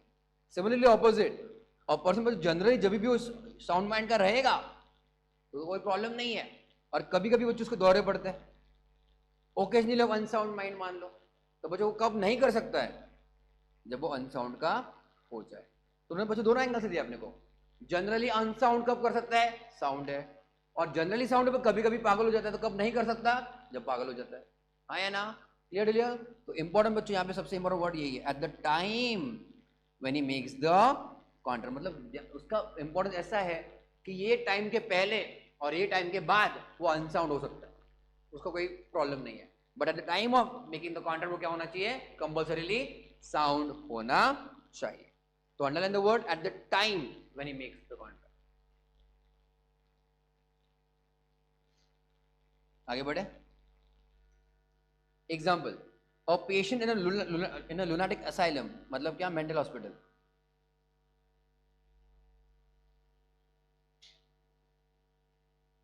Yes, who is eight intervals of sound mind, तो है उसको भर्ती कहाँ पे किया है, मेंटल हॉस्पिटल में किया है, कुछ तो कुछ ऑफ है, बट कभी कभी बच्चों ठीक ठाक रहता है, मे कॉन्ट्रैक्ट ड्यूरिंग दोज इंटरवल्स, कौन से इंटरवल्स, जब जब उसको ठीक लगता है तब, जब वो साउंड है डॉक्टर के हिसाब से। आगे, अ सेन मैन, सेन मतलब नॉर्मल मतलब उसको सब अक्कल है। Who is delirious from fever, delirious मतलब फिर से यू कैन से अनसाउंड है, he is not in a capable, he is not capable right now, capacity में नहीं है। या फिर हु इज सो ड्रंक, पिया हुआ है, that he cannot understand the terms of contract, पढ़ रहा है समझ नहीं रहा है उसको, या फिर समझ नहीं रहा कि क्या है उसमें, और he is unable to form a rational judgement as to its effect on his interest, उसके हित में है या नहीं है, उसके फायदे के लिए है नुकसान, उसको ये भी नहीं समझ रहा है, ऐसे कंडीशन में है वो। तो बच्चों वो इन दैट केस वैसा वाला कॉन्ट्रैक्ट बच्चों क्या रहेगा, नहीं रहेगा। ओके, कैन नॉट कॉन्ट्रैक्ट जब तक बच्चों वो उसके इम्पैक्ट में इफेक्ट में है ऑफ द वॉट एवर, उसका जो भी रहेगा, पागल है, ड्रिंक्स है, कोई भी रहेगा, जब तक वो उसके इफेक्ट में है तब तक बच्चों कॉन्ट्रैक्ट उसमें करना नहीं चाहिए, या फिर करता भी वो कॉन्ट्रैक्ट तुम्हारा वैलिड नहीं है। Okay, position of unsound mind person making a contract, a contract by a person who is not of sound mind, बच्चों इमीडिएटली क्या हो जाता है फिर वो वॉइड, वो तो तभी के तभी बच्चों क्या रहेगा, वो वॉइड रहेगा। ठीक है, and lastly contract by disqualified person, अभी लॉ ने बच्चों कुछ बोल के रखे कि एज पर स्टेटस, क्या बोला मैंने, एज पर स्टेटस, स्टेटस मतलब उसका पोजीशन, स्टेटस की वजह से, पोजीशन की वजह से डिसक्वालिफाइड है, मतलब उनके साथ हम लोग कॉन्ट्रैक्ट नहीं कर सकते। यहां पे बच्चों क्या था, you can say mental condition है कि नहीं, यहां पे क्या बच्चों उसका status. Besides minors and persons of unsound mind, there are also other persons who are disqualified from contracting, either partially or wholly, so that the contracts by such persons are completely what बच्चों फिर से void। क्यों, check करो, इनकम्पिटिशन contract में arise because of political status. अब तो बच्चों तुम प्रेसिडेंट को स्यू नहीं कर सकते, लॉ है ऐसा, प्रेसिडेंट के ऊपर केस नहीं हो सकता है, या फिर एक्टिंग प्रेसिडेंट है इंडिया के, या फिर प्राइम मिनिस्टर या फिर चीफ मिनिस्टर है, इनको तुमको स्यू करना है कोई पर्सनल कॉन्ट्रैक्ट में, तुम नहीं कर सकते हो, या फिर करना भी रहा तुमको स्पेशल परमिशन लगता है, तुम उनको जेल में नहीं भेज सकते जब तक बच्चों पोजीशन पे है, समझ लो, because they are representing the entire country. अलग प्रोसीजर, स्पेशल प्रोसीजर, तो पहले उनको निकालना पड़ेगा, फिर उनके ऊपर केस करेंगे।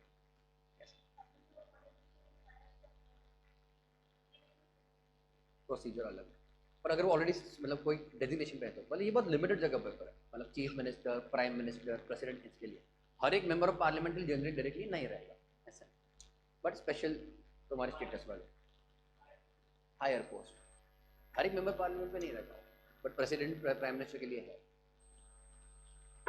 अब तुम्हारे जो लोग आते हैं बाहर के इंडिया के एम्बेसडर्स, क्या बोलते हैं हम लोग, रिप्रेजेंटेटिव इंडिया के बाहर के, हाँ, डेलीगेट्स वगैरह जो बाहर के आते हैं इंडिया में, उनको भी हम डायरेक्टली स्यू नहीं कर सकते, उनको डायरेक्टली अरेस्ट भी नहीं कर सकते, बिकॉज वो हमारे यहाँ पे मेहमान माने जाते हैं, ऐसा है। तो they are coming under the protection of Indian laws, मतलब हम उनको बचाएंगे काइंड ऑफ इन अ वे, ऐसा ऐसा हम लोग कहेंगे, तो डायरेक्टली उनको भी अरेस्ट नहीं कर सकते। तो चेक करो पॉलिटिकल स्टेटस, कॉर्पोरेट स्टेटस, मतलब कोई गवर्नमेंट कंपनी है, मतलब यहाँ पर गवर्नमेंट रिकग्नाइज कुछ है, लीगल स्टेटस एक्सेट्रा। एग्जाम्पल्स क्या क्या, फॉरेन सॉवरेंस एंड एम्बेसडर्स। सॉवरेंस बच्चों, सॉवरेन मतलब you can say king and queen, अब उनके स्टेटस के हिसाब से, एज अ पर्सन नहीं, पर क्या एज अ स्टेटस के हिसाब से, किंग्स एंड क्वींस हो गया, मतलब लीगली उनका एज पर उनका उनको माना जाता है कि बड़े लोग हैं। एम्बेसडर मतलब उनके फिर से रिप्रेजेंटेटिव गवर्नमेंट के, या फिर कोई किंग और क्वींस के रिप्रेजेंटेटिव एम्बेसडर्स। एलियन एनिमी, दुश्मन, ओके। कंपनीज, कॉन्वेंट्स मतलब बच्चों, कॉन्वेंट मतलब गिल्टी, ओके, कॉन्वेंट वहाँ पे लिखते हैं ना, गिल्टी। कोई क्राइम के लिए अच्छा अगर कोर्ट ने बोला है गिल्टी है, गिल्टी मतलब क्या, प्रूव हुआ है कि नहीं हुआ है, प्रूव हुआ है तो गिल्टी है, तो ऐसे लोगों के साथ तुम कॉन्ट्रैक्ट नहीं कर सकते हो। इनसॉल्वेंट तो अपने को समझ गया, इनसॉल्वेंट तो वो कर सकता है, अगर सेंटेंस सर्व कर दे तो हो गया खत्म। लीगल स्टेटस के अंदर माइनर ही है शायद, ठीक है, पड़ेगा एग्जाम्पल और अपने, ठीक है। कॉर्पोरेट स्टेटस हो गया, पॉलिटिकल लीगल स्टेटस, तुम्हारा इंसॉल्वेंट आएगा ना फिर उसमें, इंसॉल्वेंट भी आ सकता है, लीगली वो सॉल्वेंट है या नहीं। यस, चलिए लिख ले अपन।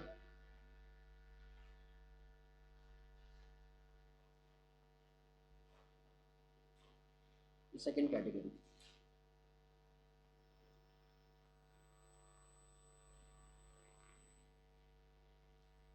सॉरी साउंड माइंड लिखो, अनसाउंड तो अलाउड नहीं है ना, तो साउंड माइंड चाहिए।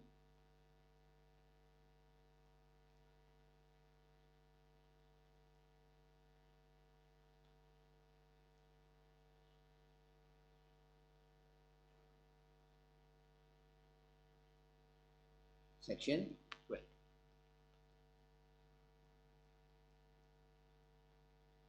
A person is said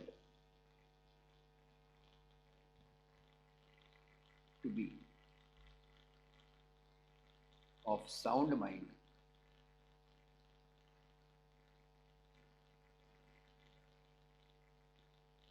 for the purposes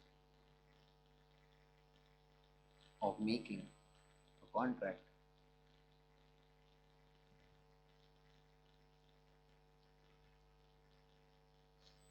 if at the time when he makes it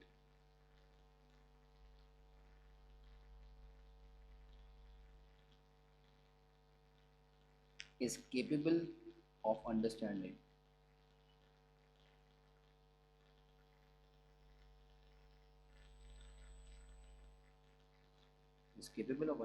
it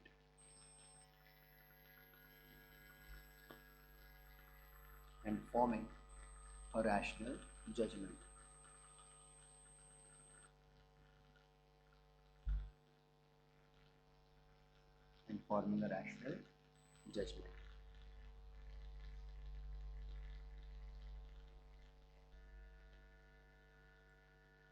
Usually of unsound mind कब कर पाएगा वो?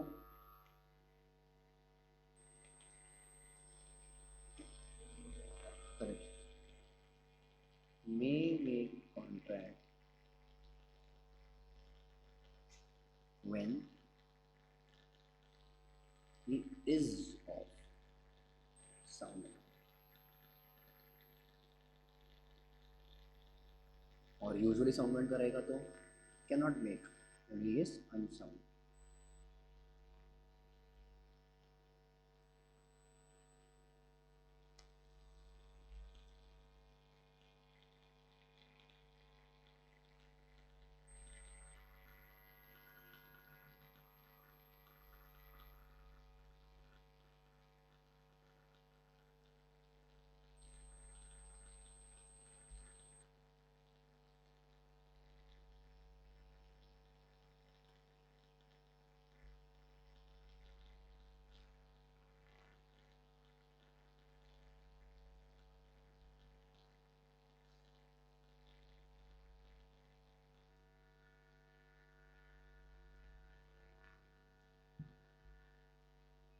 और तीसरा category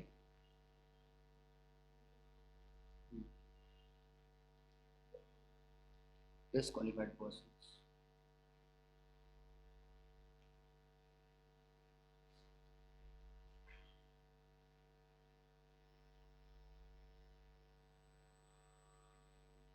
Contract with disqualified person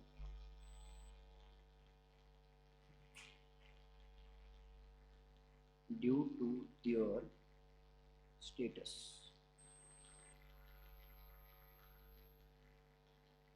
is void.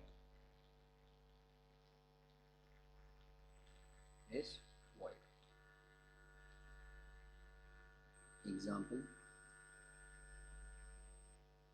foreign sovereigns, ambassadors,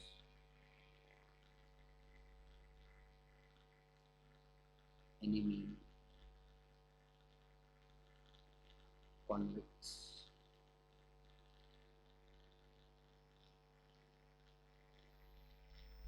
insolvents.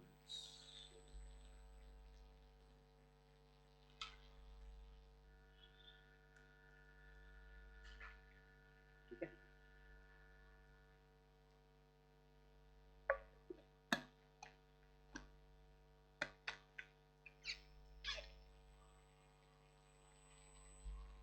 अगले lecture में चालू करेंगे फ्री कैसे थोड़ा बेसिक पढ़ लो, ठीक है? और लोकल लैंग्वेज का आदत लगेगी तो इजी होगा। ऑलराइट, चलो आज के लिए इतना ही। Bye bye.